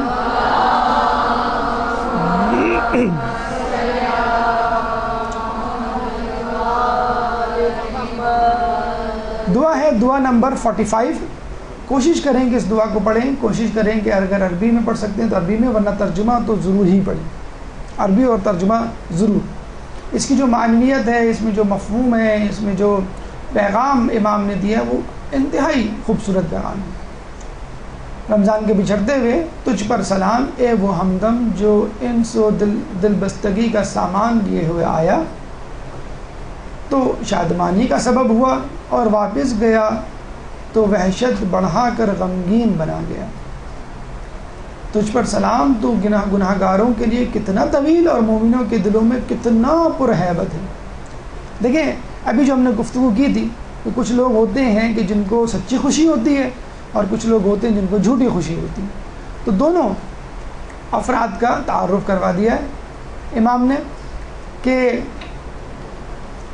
جو گناہ گار ہیں, جو روزوں کو نہیں چاہتے رکھنا, ان کے لیے روزہ ایک آگ ہے, ایک تپتی ہوئی ریت ہے, جسے کہتے ہیں کانٹوں کا بستر ہے, کہ ان کا دل جو ہے مضطرب رہتا ہے اور ان کا دن کٹنے کو نہیں آتا. وہ دن گن گن کر گزار رہے ہوتے ہیں کب رمضان مبارک ختم ہو اور ہماری نعوذ باللہ اس سے جان چھوٹے. اور جو مومن ہیں, جو انتظار کر رہے ہوتے ہیں رمضان کا, وہ اپنے اندر اس رمضان کی کتنی ہیبت اور کتنی روحانیت محسوس کر رہے ہوتے ہیں. تو جو شخص رمضان کو طویل سمجھے اس کا شمار گناہ گاروں میں ہے, اور جو رمضان کو مختصر سمجھے کہ کب آیا اور کب گیا پتہ نہ چلا, وہ حقیقی مومن کہلانے کا حقدار ہے. اب آئیے ہماری گفتگو کے دوسرے مرحلے کی طرف, یعنی عید کا چاند. ایک درود پڑھ دے محمد والے.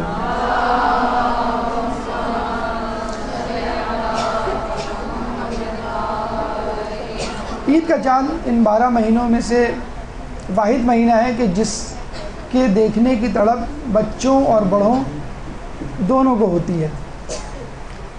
عید کے چاند کے حوالے سے چند آداب اپنے ذہن میں رکھ لیجئے کہ جب عید کا چاند دیکھیں تو جس طرح لوگ اشارہ کرتے ہیں, اشارہ کرنے سے پرہیز کریں, رخ بتلا دیں, ڈائریکشن بتلا دیں. عید کا چاند جب دیکھیں تو ہاتھوں کو بلند کر دیں, جس طرح دعا مانگتے ہیں, مطلب کھڑے کھڑے نہیں, ہاتھ باقاعدہ بلند ہو کے لگے کہ آپ قنوت پڑھ رہے ہیں. روبہ قبلہ کھڑے ہو جائیں. اکثر لوگ چاند کی طرف قبلہ کر کے کھڑے ہو جاتے, نہیں, آپ کو قبلہ جہاں ہے, اگر چاند الٹی طرف ہے کوئی اس میں مذاکرہ نہیں, آپ اس کے بالکل برعکس کھڑے ہو جائیں. قبلے کی طرف آپ کا منہ ہونا چاہیے, نہ کہ چاند کی طرف. ہاں, اس دعا میں چند جملے ایسے ہیں جو چاند کو مخاطب کر کے امام نے کہے ہیں. جب وہ جملے ادا کریں تو آپ اپنا رخ چاند کی طرف کر سکتے ہیں, ورنہ پوری دعا میں آپ کا رخ قبلے کی طرف ہونا چاہیے. اس کے بعد جہاں چاند دکھے وہیں دعا پڑھیں. یعنی اپنے دوست کے گھر گئے ہوئے, اپنے رشتے دار کے گھر گئے ہوئے, پڑوس کے یہاں گئے ہوئے, اور وہیں آپ کو چاند دکھ گیا, تو کوشش کریں جیسے ہی دکھے ویسے ہی دعا پڑھنا شروع کر دیں, ویسے ہی ہاتھ اٹھا لیں. اس میں زیادہ تاکید آئی ہے. رمضان کا چاند دیکھنے کے بعد, اچھا اس میں یہ ہم بتا دیں کہ اس میں فقط عید کے چاند کی بندش نہیں ہے, کسی بھی مہینے کا چاند دیکھنے کے لیے ہلال یعنی پہلی رات کا چاند وہ اس کے آداب آپ کو بتائے جا رہے ہیں، جس میں عید کا چاند بھی شامل ہے۔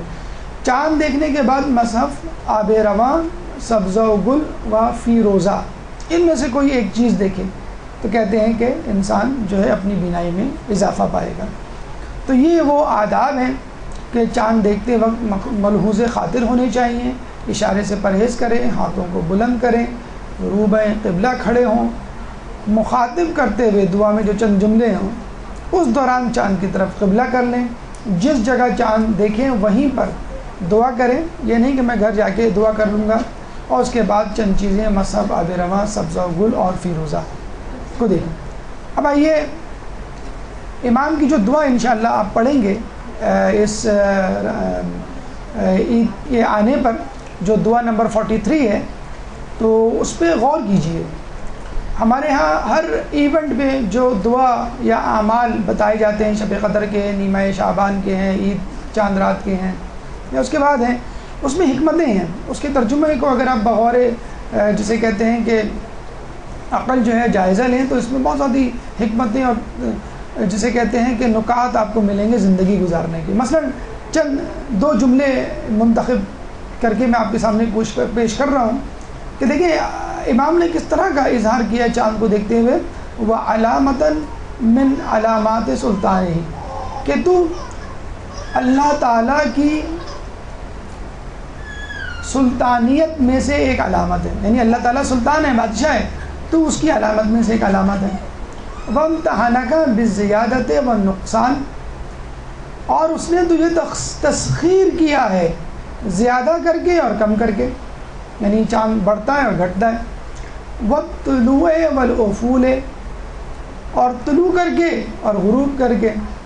وَالْإِنَارَةِ وَالْكُسُوفِ، چمک دے کر اور گہنا کر، یعنی اللہ تعالیٰ نے چاند کو مخصر کر لیا ہے، مسخر کر لیا ہے۔ کیسے مسخر کر لیا ہے؟ زیادہ کر کے کم کر کے چاند بڑھتا ہے چاندنی رات تک اور پھر گھٹنا شروع ہو جاتا ہے، والنقصان ہے۔ والطلوع والافول، رات میں نکلتا ہے دن میں غائب ہو جاتا ہے۔ والانار والکسوف، چاند رات کو چودھویں رات کو کتنا آب و تاب سے چمک رہا ہوتا ہے اور جب گرہن لگتا ہے تو غائب ہو جاتا ہے، ہوتے ہوئے بھی نظر نہیں آتا۔ اس کا مطلب ہے کہ چاند ایک تغیر پذیر، تبدل پذیر جو ہے وہ شے ہے، اور یاد رکھ لیجئے جس چیز میں تغیر آئے، جو چیز بڑھے اور گھٹے، چھپے اور نکلے، غروب اور طلوع ہو، وہ چیز کبھی خدا نہیں ہو سکتی۔ اور یہ ایک ضرب ہے، ایک دلیل ہے ان مذاہب کے خلاف کہ جن مذاہب میں سورج، چاند، ستاروں کو خدا سمجھا جاتا تھا۔ تو امام نے ان جملوں کو ادا کر کے چاند کو اس کی حقیقت بتلا دی اور باطل پرستوں کو بے نقاب کر دیا کہ جس چاند کو تم خدا سمجھتے ہو وہ خدا تو تغیر پذیر ہے، اور خدا تغیر پذیر ہو تو وہ خدا نہیں ہوتا بلکہ مخلوق ہوتا ہے، اس کا خالق خدا ہوتا ہے۔ ایک اور جگہ آگے چل کے فرماتے ہیں ہلال امن من الآفات و سلامت من السیئات، کہ اے خدا اس ہلال کو، اس چاند کو امن قرار دے من الآفات، آفات سے۔ کراچی والوں کو تو خصوصی طور پہ اس جملے کو کئی مرتبہ دہرانا چاہیے کہ جس طرح ہر مہینے جو ہے کسی نہ کسی آفت مصیبت کی لپیٹ میں ہوتا ہے، تو بہت زیادہ ضرورت ہے اس قسم کی دعاؤں کو پڑھنے کی۔ امریکہ میں جہاں پر اس کو شکست دینے والا کوئی نہیں، بے لگام گھوڑے کی طرح وہ گھوم رہا ہے، اس کو خدائی آفات، آج کل ایک آئرین نام کا سیلاب آیا ہوا ہے جس میں تقریباً 2-2.5 لاکھ افراد اب تک شفٹ ہو چکے ہیں، اور کئی لاکھ افراد کو، 20-25 لاکھ افراد کو شفٹ ہونے کا کہہ دیا امریکن گورنمنٹ نے۔ 7 اسٹیٹس میں وہ طوفان آیا ہوا ہے، حتیٰ کہ خود نیو یارک بھی محفوظ نہیں ہے۔ خود پریزیڈنٹ اوباما کہہ چکے ہیں کہ میں اپنی زندگی میں شاید اس سے بڑا طوفان اور سیلاب نہ دیکھوں۔ تو ٹھیک ہے، خدا نے اس کو اپنی قدرتی آفات کی مار ماری، لیکن یہاں پر ہم خود اپنے لیے نقصان اور جسے کہتے ہیں آفات پیدا کرنے پہ تلے ہوئے ہیں۔ تو آپ نے دیکھا کہ امام نے کس طرح عقیدہ توحید کو بھی اجاگر کر دیا اور اپنے لیے امن و سلامتی کی دعا بھی مانگ لی۔ اب آئیے اختلاف رؤیت ہلال، اس میں تو بہت زیادہ گفتگو ہو سکتی ہے، بلکہ بہت زیادہ لطیفے بھی سنائے جا سکتے ہیں۔ کل ہم اچھا آپ کا روزہ اگر نہیں ہے تو کر لیں آپ غیبت، ورنہ کوشش کریں کہ غیبت نہ کریں. دیکھیے ابھی عید کا چاند نہیں دکھا ہے، صرف ان کا دیدار ہوا ہے جو عید کا چاند دکھتے ہیں، تو آپ کے لبوں کو ان کا نام آنا شروع ہوا اور آپ نے غیبت کرنی شروع کی. کل ہم ایک انگلش ویب سائٹ islamwatch.com پہ وزٹ کر رہے تھے، تو اس میں شب قدر معین کیوں نہیں ہے اس پہ آرٹیکلز تھے. اچھا اختلاف عید کیوں ہے اس پہ آرٹیکلز تھے. اس طرح چند آرٹیکلز تھے. ہم نے بڑی خوشی اس کو پڑھنا شروع کیا. پتہ چلا وہ ویب سائٹ کسی کرسچن کی ہے اور اس نے ان چیزوں کو ہدف بنا کر اسلام کا مذاق اڑایا. یہ کیسا اسلام ہے کہ جن کو اپنی عیدوں کا نہیں پتہ؟ یہ کیسا اسلام ہے جو شب قدر ڈھونڈتے پھرتے ہیں، ان کو جسے کہتے ہیں کہ معین ہی نہیں کیا انہوں نے. تو دیکھا جائے ان کو جو ہمت ہوئی ہے اسلام کا مذاق اڑانے کی، وہ ہماری وجہ سے ہوئی ہے کہ ہم خود اپنے علماء کا نعوذ باللہ کسی نہ کسی طرح مجتہدین کا، اور دیکھا جائے تو انڈائریکٹلی اسلام کا مذاق اڑا رہے ہوتے ہیں. اگر شب قدر معین نہیں ہے تو اللہ تعالیٰ کی طرف سے نہیں ہے. اگر اختلاف مراجع موجود ہے تو آپ کو اپنے اپنے مرجع کی تقلید کرنی ہے، نہ کہ تجویز دینا ہے. لوگ تجویز دینے پہنچ جاتے ہیں. آغا سستانی رہبر معظم کو یا آغا کوئی یا خمینی صاحب کے بارے میں کہتے ہیں کہ اگر وہ ایسا کر لیتے تو ایسا ہو جاتا، اور میرے ذہن میں تو یہ پلان ہے، اگر یہ کر لیں تو ایسا ہو جائے. تو دیکھ لیجئے اسلام میں چند جسے کہتے ہیں کہ قطعی باتیں ہیں، ان کو تبدیل کرنا خود مرجع کے بس میں نہیں ہے. اسے کہتے ہیں کسی نے کسی مرجع سے سوال پوچھا، انہوں نے مسئلے کا حل بتایا، مسئلہ بتایا، اور دوبارہ پوچھا. انہوں نے کہا کہ بھائی میرا کام مسئلہ بتانا ہے، بنانا نہیں. تو ہم یہ چاہتے ہیں کسی طرح مرجع ہماری پسند کا فتویٰ بتا دے. رمضان کا چاند ایک دن آگے پیچھے ہو جائے تو کسی کو فکر نہیں ہوتی، عید کا چاند آگے پیچھے ہو جائے تو لوگوں کو فکر ہوتی ہے.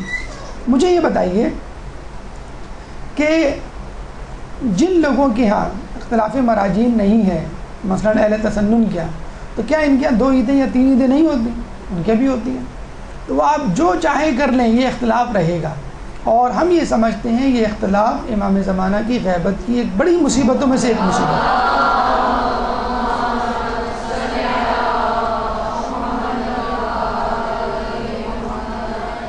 جس طرح ہم لوگ مصائب کا شکار ہیں، ظلمت کا شکار ہیں، ظلم کا شکار ہیں، تذلیل کا شکار ہیں، کیوں؟ ہم نے امام کی معرفت نہیں حاصل کی، اور جب امام غیبت میں چلا گیا تو ہم جو ہیں امام کے نمائندوں یعنی مراجعین کو، جسے کہتے ہیں کہ اپنے اعتراضات کا نشانہ بنا رہے ہیں. اگر رسول کی امت امام کی معرفت حاصل کر لیتی تو امام ہوتے اور اختلاف کا مسئلہ ہی ختم ہو جاتا. کچھ لوگ کہتے ہیں بھائی سائنسی ایجادات آ چکی، ان سے استفادہ کیوں نہیں کرتے؟ تو بھائی ضروری نہیں ہے کہ سائنسی ایجاد اگر آ گئی ہو تو اس کو ہر حکم اور مسئلے میں استعمال کیا جائے. اب آپ کا بھائی صفحہ مروہ کی پہاڑیوں پر چکر ہی تو لگانا ہے آگے پیچھے، تو ایوبیہ کی جو ایئر لفٹرز ہوتی ہیں، چیئرز ہوتی ہیں، وہ لگا دی جائیں صفحہ مروہ پہ، وہ 7 مرتبہ گھوم لیں گے اور آپ بھی گھوم لیں گے. نہیں، چلنا مقصود ہے اپنی ٹانگوں سے، جسے کہتے ہیں. وہاں پہ آپ 7C کے رکشے چلا دیں، آپ جو ہیں وہ شٹل سروس چلا دیں کراچی یونیورسٹی والی. نہیں، آپ کو اپنی ٹانگوں سے چلنا ہے تاکہ وہ فیل کر سکیں وہ احساسات و جذبات جو بی بی ہاجرہ کے ساتھ پیش آئے. اسی طرح ذبیحہ کے لیے آپ کہیں کہ بھائی مشینیں آ گئی ہیں اور ایک دم سے سینکڑوں گائیں ایک وقت میں کٹ سکتی ہیں مشین کے ذریعے. نہیں، آپ کو اللہ اکبر کہنا ہے، آپ کو تمام جسے کہتے ہیں کہ تقاضے پورے کرنے. تو کچھ چیزیں ایسی ہیں. اب آپ یہ کہہ لیں کہ بھائی پہلے زمانے میں سفر بڑا مشکل ہوتا تھا، اب کے زمانے میں کمفرٹیبل ہے. تو پہلے زمانے میں سفر کے دوران روزہ نہیں تھا، اب ہم رکھ سکتے ہیں. پہلے زمانے میں سفر کمفرٹیبل نہیں تھا، اس لیے نماز قصر تھی، اب کمفرٹیبل ہے. بلکہ جہاز میں تو وہ کھانے اور کمفرٹ ملتا ہے جو خود ہمارے گھر میں نہیں ہوتا. سب سے اچھی بات لوڈ شیڈنگ نہیں ہوتی، 10 گھنٹے فلائٹ میں گزر جاتے ہیں. تو اس کا مطلب یہ ہوا کہ اگر آپ کمفرٹیبل ہیں تو فجر کی 2 رکعت کی بجائے 4 رکعت پڑھ لیں، اور جب کمفرٹیبل نہ ہوں تو اس کو کم کر دیں. تو کمفرٹ نان کمفرٹ کا مسئلہ نہیں ہے، اسلام کا مسئلہ ہے. اگر ایک فتویٰ بتا دیا گیا تو اس پہ عمل کرنا ہے، چاہے آپ اس کو کمفرٹیبل فیل کریں یا نہ کریں. اسلام پر عمل کرنا اصل کامیابی ہے، نہ کہ لوگوں میں اتحاد و یگانگت ایک مصنوعی طور پہ پیدا کر دی جائے. اب آئیے چاند رات جو ہم سب کی مرغوب محبوب چاند رات ہے. عید سے زیادہ لوگوں کو چاند رات کا انتظار ہوتا ہے. کب چاند رات آئے گی؟ تو چاند رات کے حوالے سے ہم بتا دیں کہ یہ فلسفہ شب ہے کیا، یعنی چاند رات کیوں مشہور ہو گئی عید سے زیادہ. کہا یہ جاتا ہے کہ حضرت عیسیٰ علیہ السلام کی ولادت 25 دسمبر کو تو ہوئی تھی، لیکن رات میں ہوئی تھی، آدھی رات کو. تو چنانچہ عیسائی جو ہیں وہ رات سے خوشیاں منانے شروع کر دیتے. اور یہ بھی کہا جاتا ہے عیسائیوں یہودیوں کا جو پرانا کیلنڈر ہے، عیسوی والا نہیں، اس کے علاوہ بھی ان کے اپنے مذاہب کے کیلنڈر ہیں، اس میں ان دن کی ابتدا رات سے ہوتی ہے. لیکن آپ کو یہ سن کر حیرت ہوگی کہ خود یہ ویکیپیڈیا پہ یہ فیکٹ موجود ہے کہ چاند رات صرف پاکستان، انڈیا اور بنگلہ دیش میں منائی جاتی ہے. عرب کنٹریز میں یا کہیں اور چاند رات نہیں منائی جاتی. کچھ لوگ کو بتلایا گیا تو انہوں نے کہا کہ سر آسٹریلیا میں منائی جاتی ہے چاند رات. ہم نے کہا جو کراچی سے لوگ گئے ہیں وہاں پر، وہ لوگ وہاں پہ چاند رات مناتے ہیں. تو چاند رات انہی 3 ملکوں میں ہے. اور کیوں ہے اس کا فلسفہ ہمیں سمجھ میں نہیں آتا، سوائے اس کے کہ ویسٹیج آف ٹائم ہے. صبح کی فجر کی نماز، نماز شب، خود نماز عید اور دیگر تمام عبادات کا ترک جو ہے وہ اس میں پوشیدہ ہے. ہم کیا کرتے ہیں چاند رات میں؟ شاپنگ.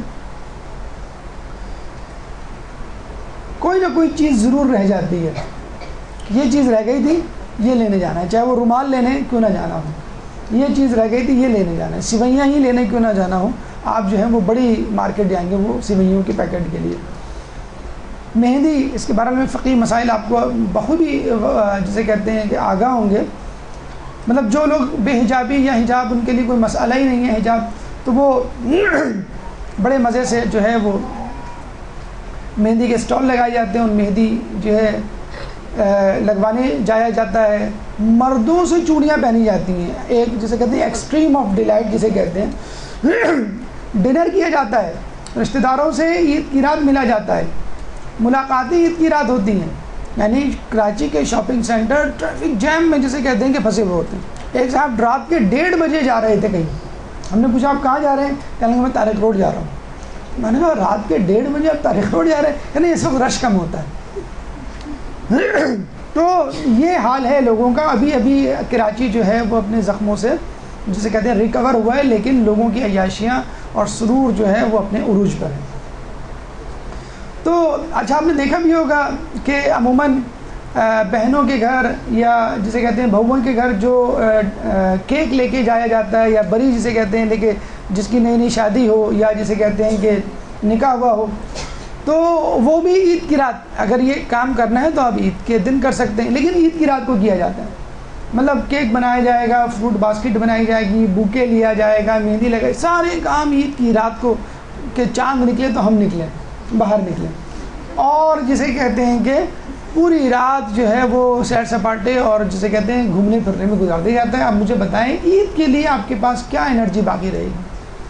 مطلب جو کام عیسائی کرسمس منا کر رہے ہیں، انہی لوگوں سے بدعت اس مستعار لی ہوئی ہے جو اب گناہ کا روپ دھار چکی ہے. وہی کام آپ عید کے دن کر سکتے ہیں جس میں آپ پروردگار عالم کو بھی خوش کر سکتے ہیں اور اپنی طور پہ بھی خوش ہو سکتے ہیں. الہی چاند رات کیا ہے؟ یہ تو ہماری چاند رات ہیں. اللہ کا رسول فرما رہا ہے کہ یہ رات مرتبے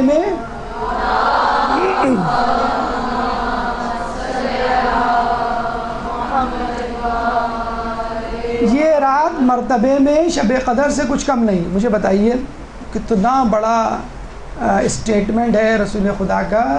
مرتبے سے کچھ، ٹھیک ہے 19-20 کا فرق ہے اگر ہے تو، لیکن بہت بڑی بات ہے.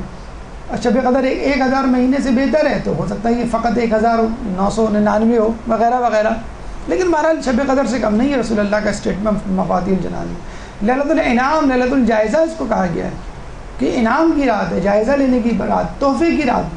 مطلب بالکل ایسی مثال ہے کہ ایک مزدور کو کہا جائے کہ تم 30 دن کام کرو اور 30 دن بعد فلاں جگہ آ جانا کمپنی اور وہاں پہ تمہیں تنخواہ مل جائے گی. اور 30 دن بعد وہ کمپنی جانے کے بجائے کسی اور طرف نکل کھڑا ہو. لوگ کہیں بھائی کمپنی تو ادھر ہے، تم تو شاپنگ سینٹر کی طرف جا رہے ہو. تو جب تمہارے جیب میں تنخواہ نہیں ہوگی تو تم شاپنگ کیسے کرو گے؟ تو بالکل ایسی مثال ہے کہ مومن کو 30 دن محنت کرنے کے بعد اللہ تعالیٰ مسجد میں بلا رہا ہے. آ جاؤ بھائی مسجد میں سب اپنی اپنی عیدی لے لو. اور آپ کہہ رہے ہیں کہ نہیں مجھے جو ہے وہ شیطان محترم سے ملنے جانا ہے، وہ میرا اللہ والا چورنگی پہ انتظار کر رہا ہوں۔ نام بھی دیکھیں انہوں نے طارق روڈ کا جو ہے وہ اللہ والا چورنگی رکھا ہے، ابتدا اللہ سے اور اختتام بہادر آباد کی چورنگی پہ بہادری کے ساتھ، شیطان بہادر کے ساتھ۔ تو یہ عجیب عجیب جسے کہتے ہیں کہ نورانی موڑ ہیں جن سے گزر کے آدمی جو ہے وہ آخر میں پہنچتا ہے شیطان کی جھولی میں پک کر شیطان میں، مطلب کہتے ہیں نا کہ پھل پک جائے اور جب گرے تو کسی چور کی جھولی میں گر جائے۔ تو شیطان بھی کیا کرتا ہے، آپ کیا سمجھ رہے ہیں، آپ بڑے مزے سے روزے گزار رہے ہیں تو آپ کا جو فیملی شیطان ہے، جتنا فیملی ڈاکٹر ہوتے ہیں فیملی شیطان ہے، کیا وہ قید خانے میں آرام سے بیٹھا ہوگا؟ وہ پلان کر رہا ہوگا کہ میری روزانہ کی دہاڑی خراب ہو رہی ہے، اللہ تعالیٰ نے مجھے پابند سلاسل کر دیا ہے، جس طرح ٹھیلے والے کو اب بند کر دیں، ہڑتال کر دیں 30 دن کی، تو میری دہاڑی چلی گئی تھی، تو شیطان کی دہاڑی چلی گئی ہے، اب دہاڑی منانے کے لیے کیا کرے گا؟ ایک آدمی کی جیب کاٹتا تھا شیطان روزانہ 50 روپے کے لیے۔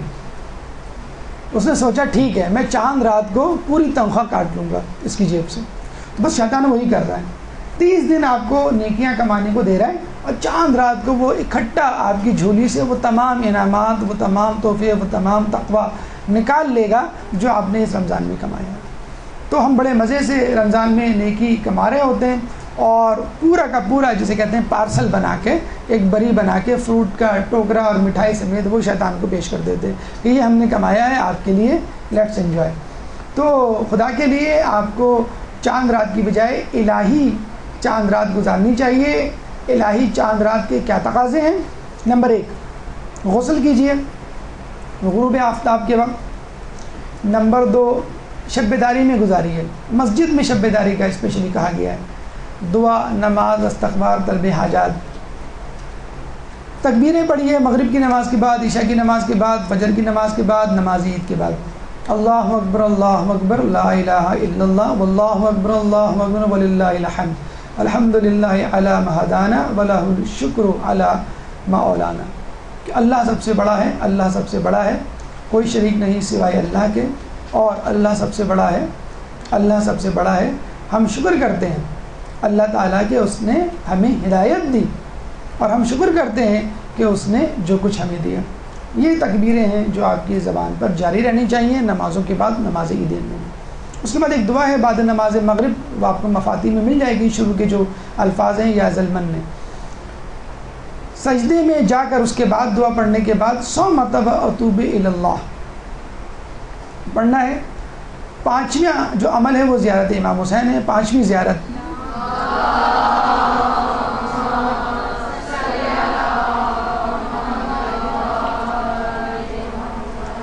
آپ اگر مفاتیح کھول کے دیکھیں تو زیارت کے باب میں زیارت امام حسین، پہلی زیارت، دوسری زیارت، تیسری، چوتھی، پانچویں زیارت کے آگے لکھا ہوا ہے نماز عید اور عید الفطر اور شب عرفہ، نیمہ شعبان کے وقت پڑھنے والی زیارتیں۔ یہ وہ زیارت ہے جو نیمہ شعبان، شب عید، شب عرفہ پڑھی جاتی ہے۔ کہتے ہیں کہ اس زیارت کو پڑھ کے انسان 1000 حج، 1000 عمرہ اور جو حاجت طلب کرتا ہے وہ اس کی پوری ہوتی ہے۔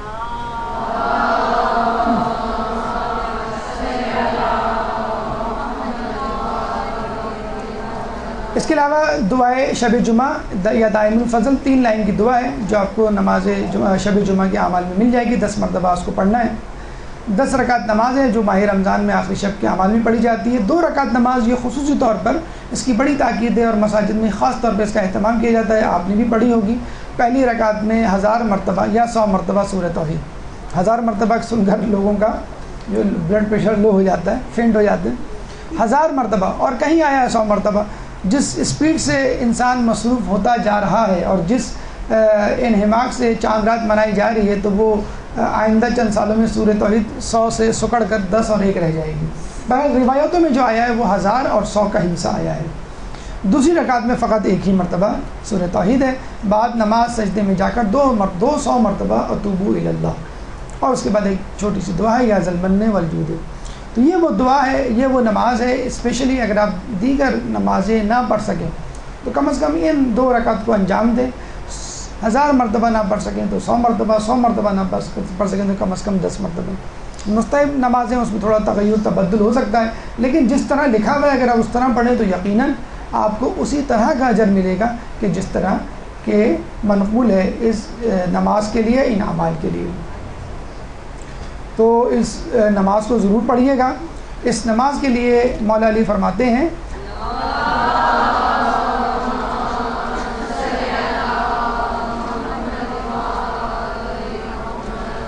اس خدا کے حق کی قسم جس کے قبضہ قدرت میں میری جان ہے، جو بھی شخص یہ نماز پڑھ کر خدا سے اپنی کوئی حاجت طلب کرے گا تو وہ یقیناً پوری ہوگی، اور اس کے گناہ اگر ریت کے ذرات کے برابر ہوں تو بھی معاف کر دیے جائیں گے۔ کتنا بڑا اجر ہے! 2 رکعت نماز فقط، آپ کو 15 منٹ بھی یا آدھا گھنٹہ بھی جسے کہتے ہیں زیادہ سے زیادہ نہ لگے، آپ جو حاجت طلب کریں گے، جو چیز مانگیں گے آپ کو ملے گی، اور اگر ریت کے ذرات کے برابر بھی گناہ ہوں تو وہ معاف کر دی جائیں گے۔ نماز کے بعد یا اللہ یا رحمان دعا ہے، وہ مفاتی میں درج ہے۔ کم از کم یہ دعا جس کے بارے میں باقاعدہ مولا علی ایک خوشخبری سنا رہے ہیں کہ اس دعا کو پڑھنے کے بعد، اس نماز کو پڑھنے کے بعد تمہیں کیا ملے گا، کم از کم اس نماز کو آپ لوگ جو ہیں وہ ضرور ادا کریں۔ اس کے علاوہ اور بھی نمازیں ہیں، مثلا 14 رکعت نماز ہے، ہر رکعت میں الحمد کے بعد آیت الکرسی اور 3 مرتبہ سورہ توحید۔ ثواب کیا ہے؟ ہر رکعت کے بدلے 40 سال کی عبادت اور ماہ رمضان کے پورے روزے اور عبادت۔ اچھا، بہت ساری جگہوں پر جیسے انا انزلنا ہے اور دیگر دعائیں ہیں یا اعمال ہیں جس میں باقاعدہ پورے رمضان کا اور شب قدر کا بھی ثواب ہے، تو ایسے اعمال تو ضرور کریں کہ جس میں پورے رمضان کا ثواب، پوری شب قدر کا ثواب، کہ بیٹھے بٹھائے 30 دن کی مشقت بیٹھے بٹھائے شب قدر ایک معین اور مقبول شب قدر آپ کو ہاتھ آ جائے۔ غسل کہتے ہیں کہ آخری شب یعنی فجر سے پہلے بھی غسل ہے، اور یہ بھی موجود ہے مفاتی میں کہ مصلی عبادت پر صبح صادق تک موجود رہنا۔ مطلب بڑی عجیب بات ہے، اور تھوڑا سا نعوذ باللہ لوگوں کو غصہ بھی آتا ہے کہ یہ کیا ہے، چاند رات کو بھی اللہ تعالیٰ ہمیں جگا رہا ہے۔ اور وہی اللہ اگر آپ کو کہہ دے کہ آپ کو جو ہے وہ کراچی کے شاپنگ سینٹرز پہ سیل لگی ہے، جو چاہیں لے جائیں، 10% صرف دینا ہے آپ کو 100 میں سے، تو آپ جو ہے پوری رات جو ہے وہ شاپنگ سینٹر میں گزارتے ہیں۔ کہتے ہیں کہ انگلینڈ، یورپ اور امریکہ میں جو کرسمس کا دن ہوتا ہے، جب وہ گزر جاتا ہے تو اس کے اختتام پر جو نیکسٹ ڈے آتا ہے اس میں سیل لگتی ہے۔ کیوں کہ اگر لوگوں نے کرسمس میں اگر نہیں خریدا تو اس کے بعد تو کافی عرصے تک دکاندار بیکار بیٹھے ہوتے ہیں، تو کہتے ہیں کہ اس پوری رات کو لوگ شاپنگ سینٹر میں گزارتے ہیں، پوری رات کیوں لگی ہوئی ہوتی ہے، اور دکانیں وہاں تو 9 بجے کھلتی ہیں۔ ہمارے یہاں تک طرح کے لوگ تو ہیں نہیں کہ رمضان آ گئے تو رات بھر دکان کھلی رہے گی۔ تو کرسمس کے دوسرے دن یعنی 26 دسمبر کو سیل لگتی ہے۔ اس سیل کے لیے 25 دسمبر اور 26 دسمبر کی درمیانی شب لوگ شاپنگ سینٹرز اور شاپنگ مالز میں باقاعدہ کیوں لگا کے بیٹھے ہوتے ہیں، رات بھر بیٹھے ہوتے ہیں، اسے کہتے ہیں، تاکہ ہمیں دوسرے دن سامان مل جائے۔ تو مومن مصلی پر کیوں نہیں بیٹھ سکتا رات بھر؟ کم از کم اعمال کرنے تک مصلی پہ بیٹھیں، جتنے اعمال کر سکتے ہیں، یا کم از کم لہو لعب میں وہ دن نہ گزاریں۔ تو اللہ تعالیٰ کی جو یہ اعمال ہیں یہ اسی چاند رات سے، جسے کہتے ہیں کہ احتراز کرنے کا ایک بہانہ ہے جو اللہ تعالیٰ نے آپ کو فراہم کیا۔ تو یہ فرق ہے ہماری چاند رات اور الہی چاند رات میں۔ ہماری چاند رات میں گناہوں کا انبار ہوتا ہے، الہی چاند رات میں نیکیوں کا پہاڑ۔ ہماری چاند رات میں مہندی لگے ہاتھ ہوتے ہیں، اور الہی چاند رات میں دعا میں اٹھے ہوئے ہاتھ۔ ہماری چاند رات دکانوں پر لڑکھڑاتے قدم ہوتے ہیں، اور الہی چاند رات میں مصلی پر جمے ہوئے قدم ہوتے ہیں۔ ہماری چاند رات میں نظروں کی خیانت ہوتی ہے، اور الہی چاند رات میں نظروں کی حفاظت ہوتی ہے۔ اب یہ آپ کے اوپر ڈیپینڈ کرتا ہے کہ آپ کس چاند رات کا انتخاب کرتے ہیں۔ اپنی خود ساختہ بنائی ہوئی، ہم نے آپ کو بتا دیا ہے کہ پاکستان، انڈیا اور بنگلہ دیش میں فقط جسے کہتے ہیں کہ خود ساختہ چاند رات ہے جس کو بنایا گیا ہے، اور جس کی وجہ سے عید میں ہونے والے تمام اعمال جو ہیں وہ غارت ہو جاتے ہیں۔ تو ویسے بھی آپ کو جاگنا تو ہے، نہ چاہتے ہوئے بھی کچھ نہ کچھ دیر تک یا لیٹ نائٹ لوگ جاگ لیتے ہیں، تو کم از کم ان اعمال کو کرنے کے بعد سوچیں، اگر آپ پوری رات جاگنے کی، جسے کہتے ہیں کہ جاگنے کی استطاعت یا تحمل نہیں رکھتے، تو اس عید کو، اس چاند رات کو پچھلی عیدوں اور پچھلی چاند رات سے ذرا مختلف گزاریں۔ اب آئیے صبح عید کی طرف، کہ جب ہم صبح عید کرتے ہیں تو اس وقت ہمیں کس طرح اپنی عید کی ابتدا کرنی چاہیے۔ درود پڑھ دیں محمد والے محمد۔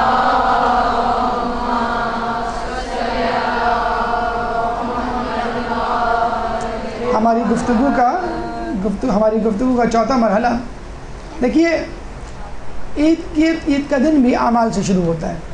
لیکن یہ ایک عجیب بات ہے کہ اوروں کے ہاں غیر اسلام میں تہوار کے دن مادر پدر اعزاز ہوتا ہے، قوانین اور اصول کو ایک طرف ڈال دیتا ہے، اخلاقیات کو لات مار دیتا ہے، اور شیطان کا پجاری، شیطان کا چیلا بن کر زندگی وہ دن گزارتا ہے. یہ بھی اللہ تعالیٰ عید کے دن، تہوار کے دن، خوشی کے دن بہت زیادہ اس بات کی طلب کرتا ہے، تاکید کرتا ہے کہ تم مجھ کو یاد رکھ. کیوں؟ دیکھیں، ایک فطری بات ہے، غم میں خدا ضرور یاد آتا ہے، ضرور بالضرور یاد آتا ہے. امام جعفر صادق علیہ السلام کے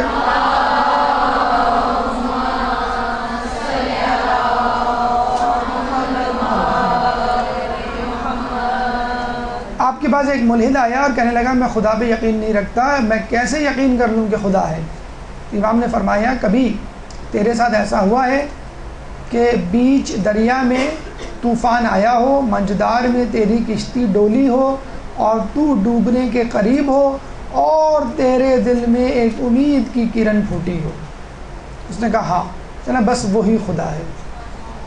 ایک ملحد کو، ایک زندیق کو، ایک ایتھیسٹ کو، ایک کافر کو بھی خدا یاد آ جاتا ہے. کب؟ مصیبت کے وقت. لیکن خوشی ایک ایسی جسے کہتے ہیں کہ جادو کی چھڑی ہے، یا خوشی ایک ایسا جسے کہتے ہیں کہ عذاب عظیم ہے مومن کے لیے. اگر وہ اس خوشی میں خدا کو بھول جائے تو غم میں خدا یاد آ جاتا ہے، اور غم کے علاوہ اگر خوشی مل جائے تو اکثر خدا کو بھول جاتا ہے.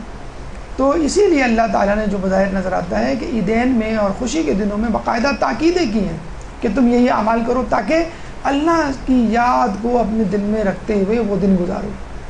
تکبیریں جو ابھی اس سے پہلے آپ کے سامنے پیش کی گئی، بعد نماز فجر اور بعد نماز عید، باقاعدہ حدیث ہے کنز الامال میں کہ اپنی عیدوں کو تکبیروں سے زینت دو. ایک اور جگہ حدیث ہے کہ اپنی عیدوں کو تہلیل، تکبیر، تحمید اور تقدیس سے زینت دو، یعنی ذکر و اذکار اور تکبیر پڑھ دو. نمبر 2، دعا بعد نماز فجر اور بعد نماز عید دونوں موقعوں پر پڑھی جا سکتی ہے. اللہم انی توجہت الیک بمحمد امامی، یہ آپ کو مفاتیح میں مل جائے گی. ابتدائی جملہ ہے، فطرہ دیا جاتا ہے، اس کی تفصیل آپ فقہی مسائل میں سن ہی چکے ہوں گے. کہتے ہیں ابھی اس وقت ڈاکٹر عابد کا لیکچر جاری ہے، اس میں تفصیل بتائی جا رہی ہے، تو اس میں آپ لے کے آپ سن لیے گا. بہرحال 3 کلو کے قریب قیمت آپ کو ادا کرنی ہے کسی غریب مستحق کو. جو اناج آپ کھاتے ہیں، کھجور ہے، آٹا ہے، چاول ہے وغیرہ، قیمت، اور گھر کا کفیل دے گا جو لوگ اس کے انڈر کفالت دیں. اچھا، کہتے یہ ہیں کہ سورہ اعلیٰ میں جو قد افلح من تزکا ہے، اس کا ایک ترجمہ تو یہ ہے کہ کامیاب ہوا وہ شخص جس نے تزکیہ نفس کیا. کچھ مفسرین اس کا یہ بھی ترجمہ بدلاتے ہیں، کامیاب ہوا وہ شخص جس نے فطرہ یا زکوٰۃ ادا کی. زکوٰۃ ادا کی، تزکا ہی نہیں، زکوٰۃ ادا کی، یعنی فطرہ زکوٰۃ کا ایک جز، ایک صورت. تو یہ بھی ہے، اسی لیے اس کو عید الفطر بھی کہا جاتا ہے کچھ علماء کے نزدیک. غسل طلوع فجر سے لے کے نماز عید کی طرف 3 غسل ہو گئے آپ کے، ابتدائی شب میں، انتہائی شب میں، اور طلوع فجر سے نماز عید کے درمیان، عید سے پہلے. اور دوران غسل آپ کو اللہم ایمانہم ایک دعا ہے، اور بعد از غسل اللہم اجعلہ ایک اور دعا ہے، وہ پڑھنی ہے. عمدہ لباس پہنیے، خوشبو لگائیے. یہ وہ 5واں عمل ہے جس کے لیے پورا رمضان اور چاند رات تباہ کی جاتی ہے. دیکھیں، لکھا ہوا یہ نہیں ہے کہ نیا لباس، نئے لباس کی بھی تاکید نہیں ہے، اور ہم واجب سمجھتے ہیں. لوگوں کو اعمال نماز عید یا اعمال نماز شب عید کہا جائے تو وہ کہتے ہیں واجب نہیں ہے. تو کیا عید کا جوڑا خریدنا واجب ہے؟ وہ بھی واجب نہیں ہے. بس اچھے کپڑے، عمدے کپڑے جو عموماً آپ جو کبھی کبھی پہنتے ہوں، آنے جاتے کے وقت پہنتے ہوں، کسی اچھے موقع پر پہنتے ہوں، اس کے لیے اس پر پورا زور ہے. مطلب آپ لوگوں سے پوچھیں کہ عید پہ کیا کرنا چاہیے، تو پہلا لفظ جو اس کے منہ سے نکلے گا جملہ کہ عید پہ نئے کپڑے پہننے چاہیے، عیدی لینی چاہیے. دوسرا عمل. اور یہ جو 10 اعمال ہیں، 12 اعمال ہیں، وہ انسان کو یاد نہیں رہتے. افطار کے وقت نہیں کرنی ہے. افطار اصل میں عربی کا لفظ ہے. افطار کا مطلب ہے کچھ کھانا پینا. ہم نے یہ سمجھ لیا افطار کا مطلب ہے مغرب کے وقت کھانا پینا، افطار کا مطلب ہے کچھ کھانا پینا. تاکید کی گئی ہے کہ عید کی نماز سے پہلے کچھ کھاؤ. اب دیکھیے عجیب و غریب فلسفہ ہے. ایک دن پہلے 24 گھنٹے پہلے آپ اس وقت نہیں کھاتے تھے. مثلا کل عید ہے، اس وقت آپ کھا رہے ہوں گے، اور آج روزہ ہے، اس وقت آپ نہیں کھا رہے. تو آدمی کچھ دیر کے لیے سوچتا ہے کہ یہ کیا حماقت ہے کہ ایک دن پہلے کہا گیا نہیں کھاؤ، اب کہا گیا مجھے 30 دن عادت میری بنوائی گئی کہ تمہیں دن میں نہیں کھانا ہے، اور 30 دن کے بعد جو دن آیا اس میں کہا جا رہا ہے کہ حرام ہے روزہ رکھنا، کھاؤ.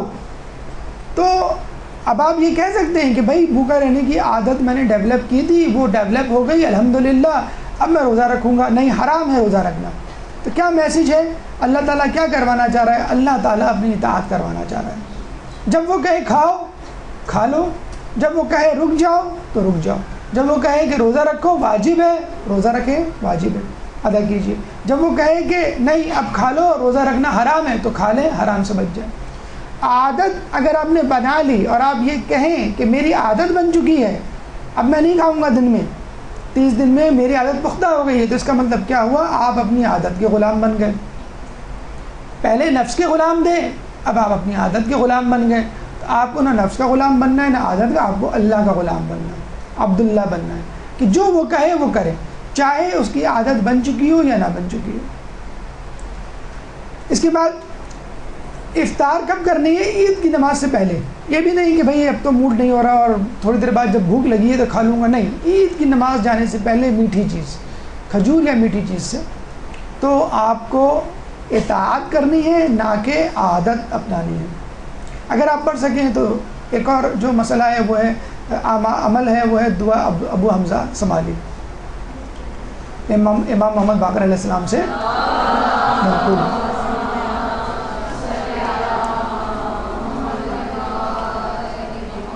اس کے علاوہ ایک دعا جو عید الفطر میں پڑھی جاتی ہے، عید الاضحیٰ میں بھی اور جمعے کے بعد بھی، اللہم من تحیہ فی سے اس کی ابتدا ہوتی ہے. 8واں عمل نماز عید ہے، 2 رکعت نماز مستحب. یہ بڑی مشہور نماز ہے جو لوگ اکثر پڑھتے ہیں، اور یہ بھی کہا جاتا ہے کہ لوگ اس طرح پڑھتے ہیں جیسے واجب ہے، اور روزانہ کی 5 نمازیں جو ہے وہ نہیں پڑھتے. 80% لوگوں کی نماز فجر جو ہے قضا ہوتی ہے، لیکن نماز عید ضرور پڑھنے جاتے ہیں.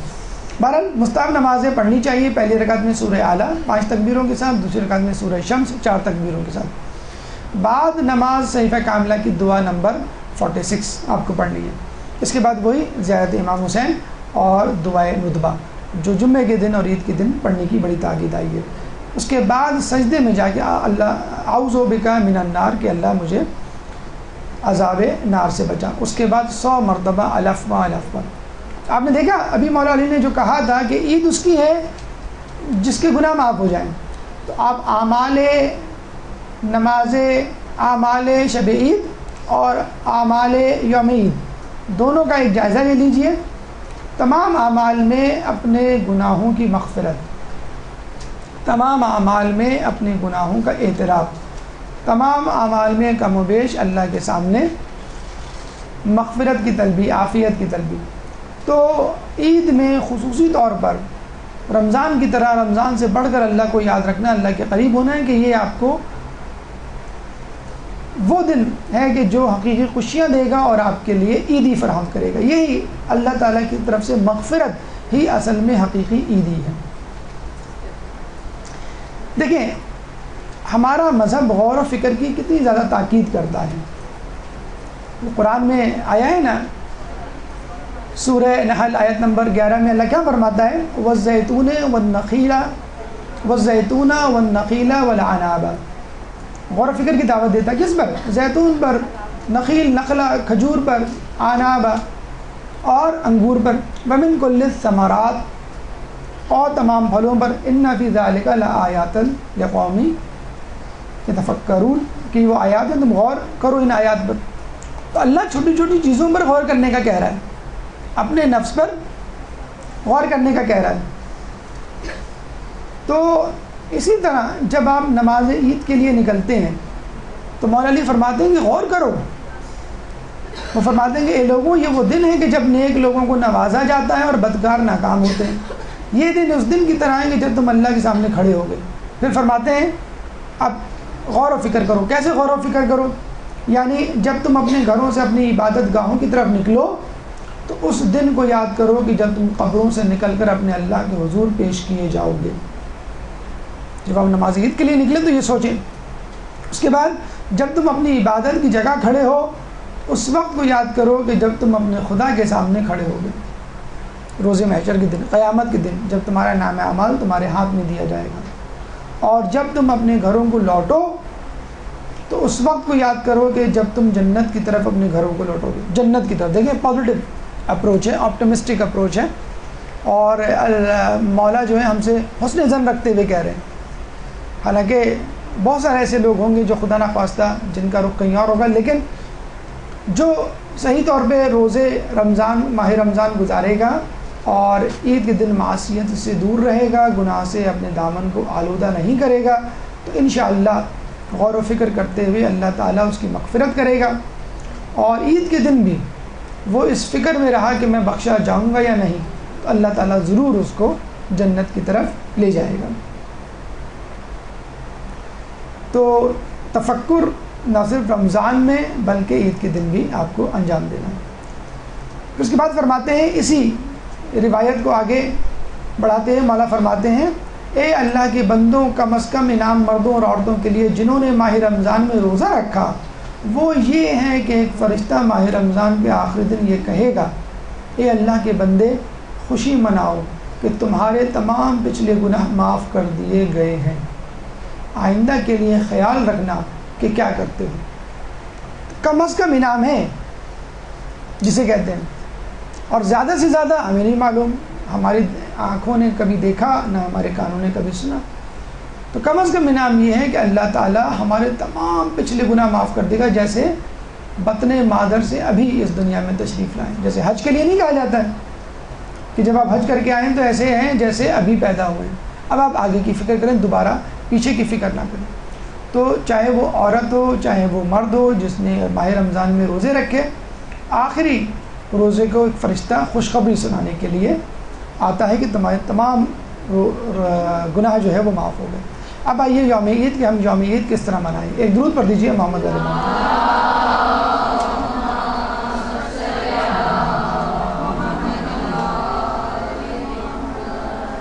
دیکھیں عید کے دن جیسے ہم نے بتلایا ہے کہ ہمارے یہاں لہو و لعب، چھیڑ چھاڑ، مذاق، اہانت، تحقیر، جیسے رمضان میں ہم ایک دوسرے کا ادب و احترام کر رہے ہوتے ہیں، عید کے دن ایک دوسرے کو ستا رہے ہوتے ہیں، تنگ کر رہے ہوتے ہیں، اہانت کر رہے ہوتے ہیں، حقارت سے دیکھ رہے ہوتے ہیں. تو مفاتیح میں کیا دعا ہے ابھی آپ جب پڑھیں گے اس کے ترجمے میں آپ پڑھیے گا تو آپ کو پتہ چلے گا وَلَا تَقْطَعْ يَوْمَكَ هَٰذَا بِاللَّعْبِ وَالْأَعْمَالِ، کہ اپنے اس دن کو قطع نہ کرو، برباد نہ کرو لہو لعب کی محفلوں یا اعمال سے. وَأَنْتَ لَتَعْلَمُ أَمْرُ مقبول الاعمال، کہ تمہیں نہیں معلوم کہ تمہارے اعمال قبول ہوئے ہیں یا نہیں. فَإِنْ رَجَوْتَ الْقَبُولَ فَقَابِلَ ذَلِكَ بِالشُّكْرِ الْجَمِيلِ، اگر تمہارے اعمال قبول ہوئے ہیں تو شکر جمیل کرو. وَإِنْ خِفْتَ الرَّدَّ فَكُنْ أَسِيرَ الْحُزْنِ الطَّوِيلِ، اور اگر تمہیں یہ خوف ہے کہ تمہارے اعمال رد ہو گئے ہیں تو پھر ایک طویل حزن، طویل غم کے لیے تیار ہو جاؤ. تو کتنی واضح طور پہ ہدایت ہے کہ اپنے اعمال کو لہو و لعب میں برباد نہ کرو، کیونکہ تمہیں نہیں معلوم کہ تمہارے اعمال مقبول ہوئے ہیں یا رد ہوئے ہیں. دو صورتیں ہیں، یا تو اعمال مقبول ہوئے ہوں گے یا رد ہوئے ہوں گے. اور اگر مقبول ہوئے ہوں گے تو شکر کرو، عید کا پورا دن شکر میں گزرنا چاہیے، اور اگر مقبول نہیں ہوئے تو عید کا پورا دن ڈر خوف میں گزرنا چاہیے. تو دونوں صورتوں میں لہو و لعب اور گناہ سے دور رہو. ایک دفعہ عید کے دن امام حسن مجتبی علیہ السلام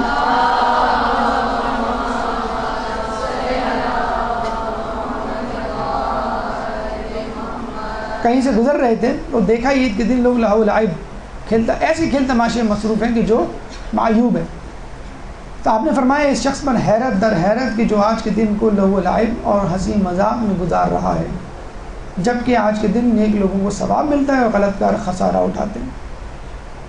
خدا کی قسم اگر پردے ہٹا دیے جائیں تو لوگوں کو پتہ چل جائے اور وہ اچھی طرح جان لیں کہ نیک لوگ اپنی نیکیوں میں مصروف ہیں جبکہ گناہگار اپنے گناہوں میں گرفتار ہیں.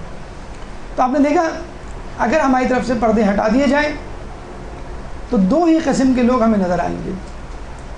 جو نیک کام کر رہے ہیں اس کا مطلب یہ ہوا کہ وہ نیکوکار ہیں, نیکیاں کرتے آئے تھے اور اب بھی نیکیاں کر رہے ہیں, اور جو بدکار ہیں وہ گناہ کرتے آئے تھے اب بھی گناہ کر رہے ہیں.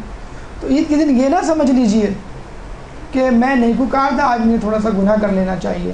تو جو عید کے دن گناہ کر رہا ہے اس کے لیے یہ الارم ہے کہ اس نے رمضان بھی گناہوں میں گزارا ہے اور اس طرح استفادہ نہیں کیا جس طرح کرنا چاہیے تھا. اسی طرح اگر کوئی شخص عید میں نیکی کر رہا ہے تو وہ اطمینان کر لے کہ اس کا رمضان بھی نیکیوں میں گزرا ہے اور مقبول نیکیوں میں گزرا ہے. عید کے بعد اور عید کے تمام دن آپ نے دیکھا ہوگا معانقہ کیا جاتا ہے. حدیث ہے امام جعفر صادق علیہ السلام سے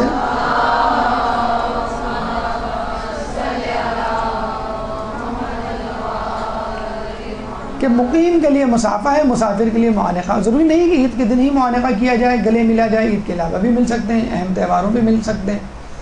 لیکن بڑی عجیب حدیث, کتنی اچھی خوشخبری ہے ہمارے لیے. جب دو مومن آپس میں معانقہ کرتے ہیں تو اللہ کی رحمت انہیں ڈھانپ لیتی ہے.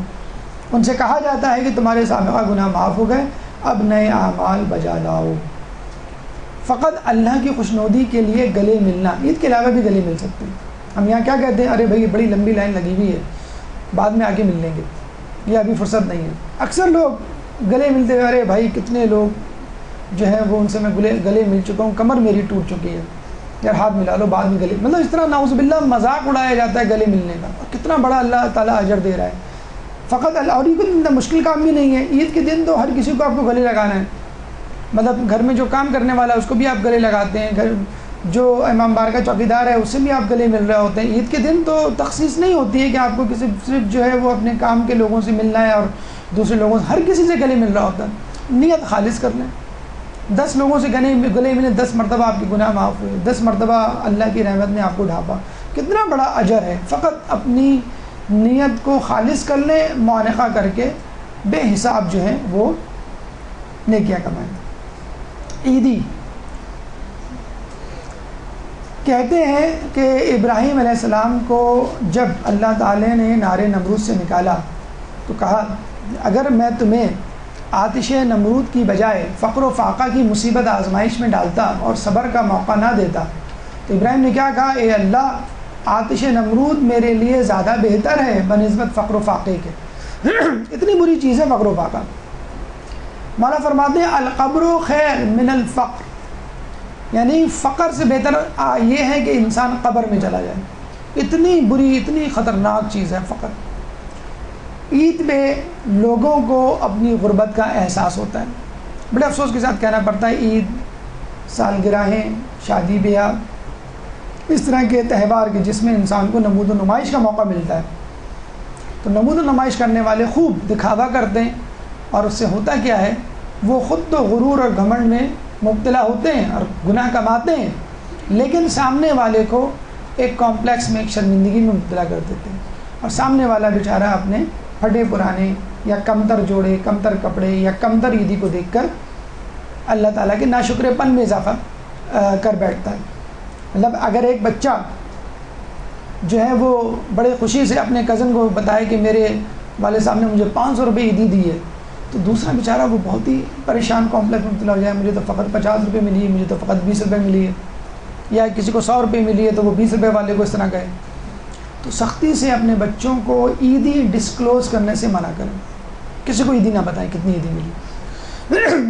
نمبر ون خود بھی عیدی دینے میں احتیاط کریں, اپنے بچوں کو بھی اور اپنے جاننے والوں کو. اس سے یہ فائدہ ہوگا کہ آپ کے پیسوں کی بچت ہوگی.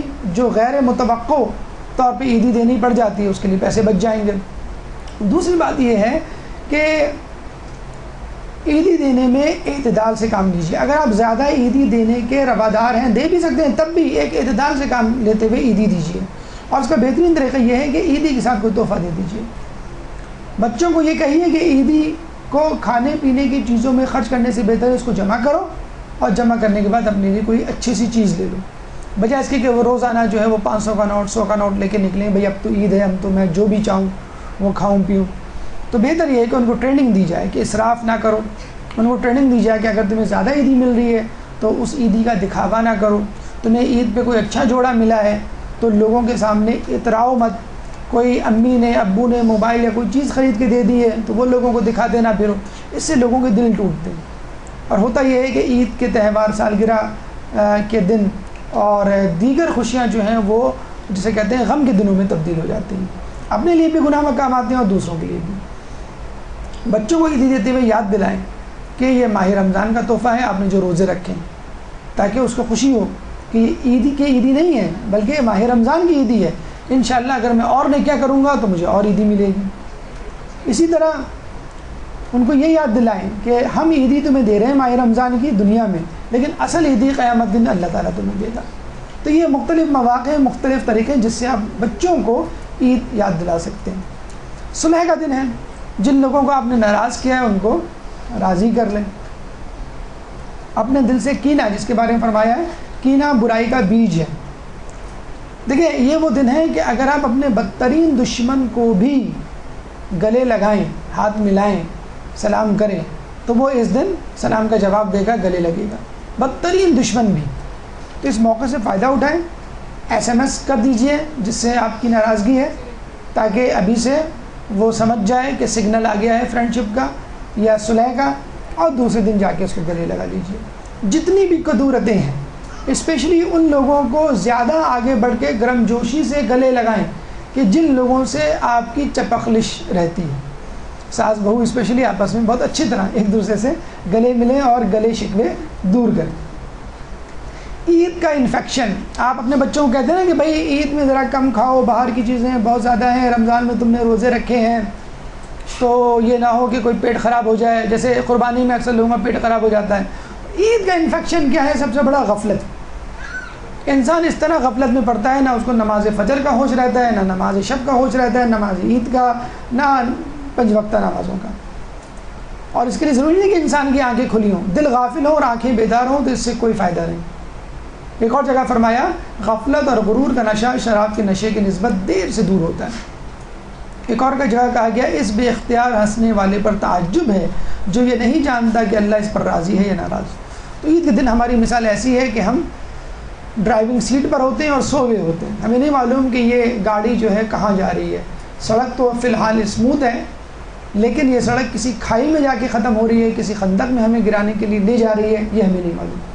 تو عید کے دن عموماً لوگ اسی طرح گزارتے ہیں، غفلت کے دن، کہ اس میں جو چاہے کرو، کوئی پوچھنے والا نہیں. ٹی وی اگر آپ دیکھ رہے ہیں تو اس کے سامنے جو ہے وہ دیوار بن کے کھڑے رہتے ہیں، اس کی جسے کہتے ہیں اسکرین سے نہیں ہٹتے. کھانا کھا رہے ہیں تو دسترخوان پر جسے کہتے ہیں کہ بیٹھ جاتے ہیں اور گفتگو کر رہے ہیں تو اس میں کوئی احتیاط نہیں کہ میں کسی کا مذاق تو نہیں اڑا رہا، میں کسی کی غیبت تو نہیں کر رہا، میں کسی کی اہانت تو نہیں کر رہا.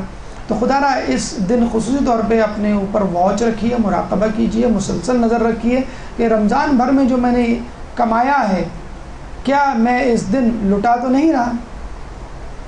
عید کی رات یعنی جب عید گزر جاتی ہے وہ رات بڑی ہی بور اور ڈپریسو رات ہوتی ہے، کیونکہ مومنوں کے لیے اگلے دن روزہ نہیں ہوتا عموماً، اور فاسقوں کے لیے جسے کہتے ہیں کہ مزید چاند رات نہیں ہوتی. تو دیوار وہ جسے کہتے ہیں کہ بازار جو ہے وہ ویرانے میں تبدیل ہو جاتے ہیں.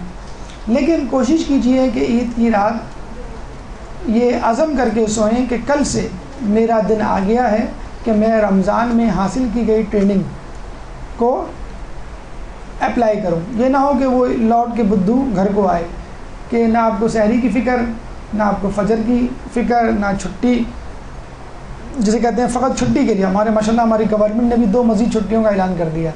تو جہاں پہ ویسے ہی ہڑتالوں اور دیگر آفات کی وجہ سے چھٹیاں ہوتی ہیں، اور حکومت نے مزید 2 دن کی چھٹی کا اعلان کر کے اس پہ مہر ثبت کر دی ہے کہ ہم جیسا ریلیکس اور ترقی یافتہ ملک نہیں کہ جس کو مزید کام کی ضرورت نہیں. تو کوشش کیجئے کہ وہی شیطانی روٹین دوبارہ آپ کے زندگی میں داخل نہ ہو جائے. عید کے بعد کی زندگی رسول فرماتے ہیں کہ خسارے میں ہے وہ شخص جس کے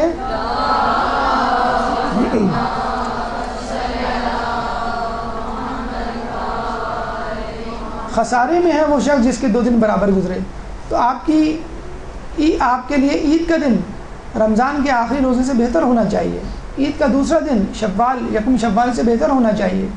تو آئندہ آنے والے دن یعنی شوال کا مہینہ رمضان کے مہینے سے بہتر ہونا چاہیے. یہ ہے اصل مومن جو خسارے میں نہیں ہے. تو اس کے لیے بہترین طریقہ جو اللہ تعالیٰ نے رکھا ہے 6 شوال کے روزے ہیں جو 4 سے لے کے 9 شوال تک منائے جاتے ہیں۔ بدھ کو متوقع ہے عید، جمعرات، جمعہ۔ ہفتے سے اگر آپ شروع کرنا چاہیں تو کر لیں، 2 دن آپ کو ویسے ہی ایکسٹرا چھٹی کے مل جائیں گے، اور کوشش کریں کہ یہ 6 دن رکھیں۔ اور نافلہ روزوں کے بارے میں ہم بتلا چکے ہیں کہ نافلہ روزے واجب روزوں میں ہونے والی کمی کو دور کرتے ہیں، بالکل اسی طرح جس طرح نافلہ نمازیں واجب نمازوں میں کوتاہی کو دور کرتے ہیں، روایت کا مفہوم ہے۔ تو کوشش کریں کہ ماہ شوال کو ماہ رمضان سے زیادہ بہتر طور پہ گزاریں۔ ماہ شوال میں جو مستحبات انجام دے سکتے ہیں اس کو انجام دیجیے۔ رمضان میں جو آپ کو فجر کی نماز شب کی عادت پڑی تھی اس کو انجام دیجیے۔ ماہ رمضان میں جو آپ کو کم کھانے کی، دوپہر کا کھانا نہ کھانے کی یا روزہ رکھنے کی جو عادت پڑی تھی اس روزہ رکھنے کی عادت کو کنٹینیو کریں۔ شب بیداری کی جو عادت پڑی تھی کوشش کریں چند اعمال اگر شوال میں اس کے بعد آئیں تو اس کو بھی رکھنے کی کوشش کریں۔ ایک اہم بات آپ سے یہاں پہ کرنا چاہیں گے کہ اکثر لوگ یہ سوچتے ہیں کہ عید الفطر و عید الاضحیٰ میں وہ خوشی کیوں نہیں محسوس ہوتی جو ہونی چاہیے۔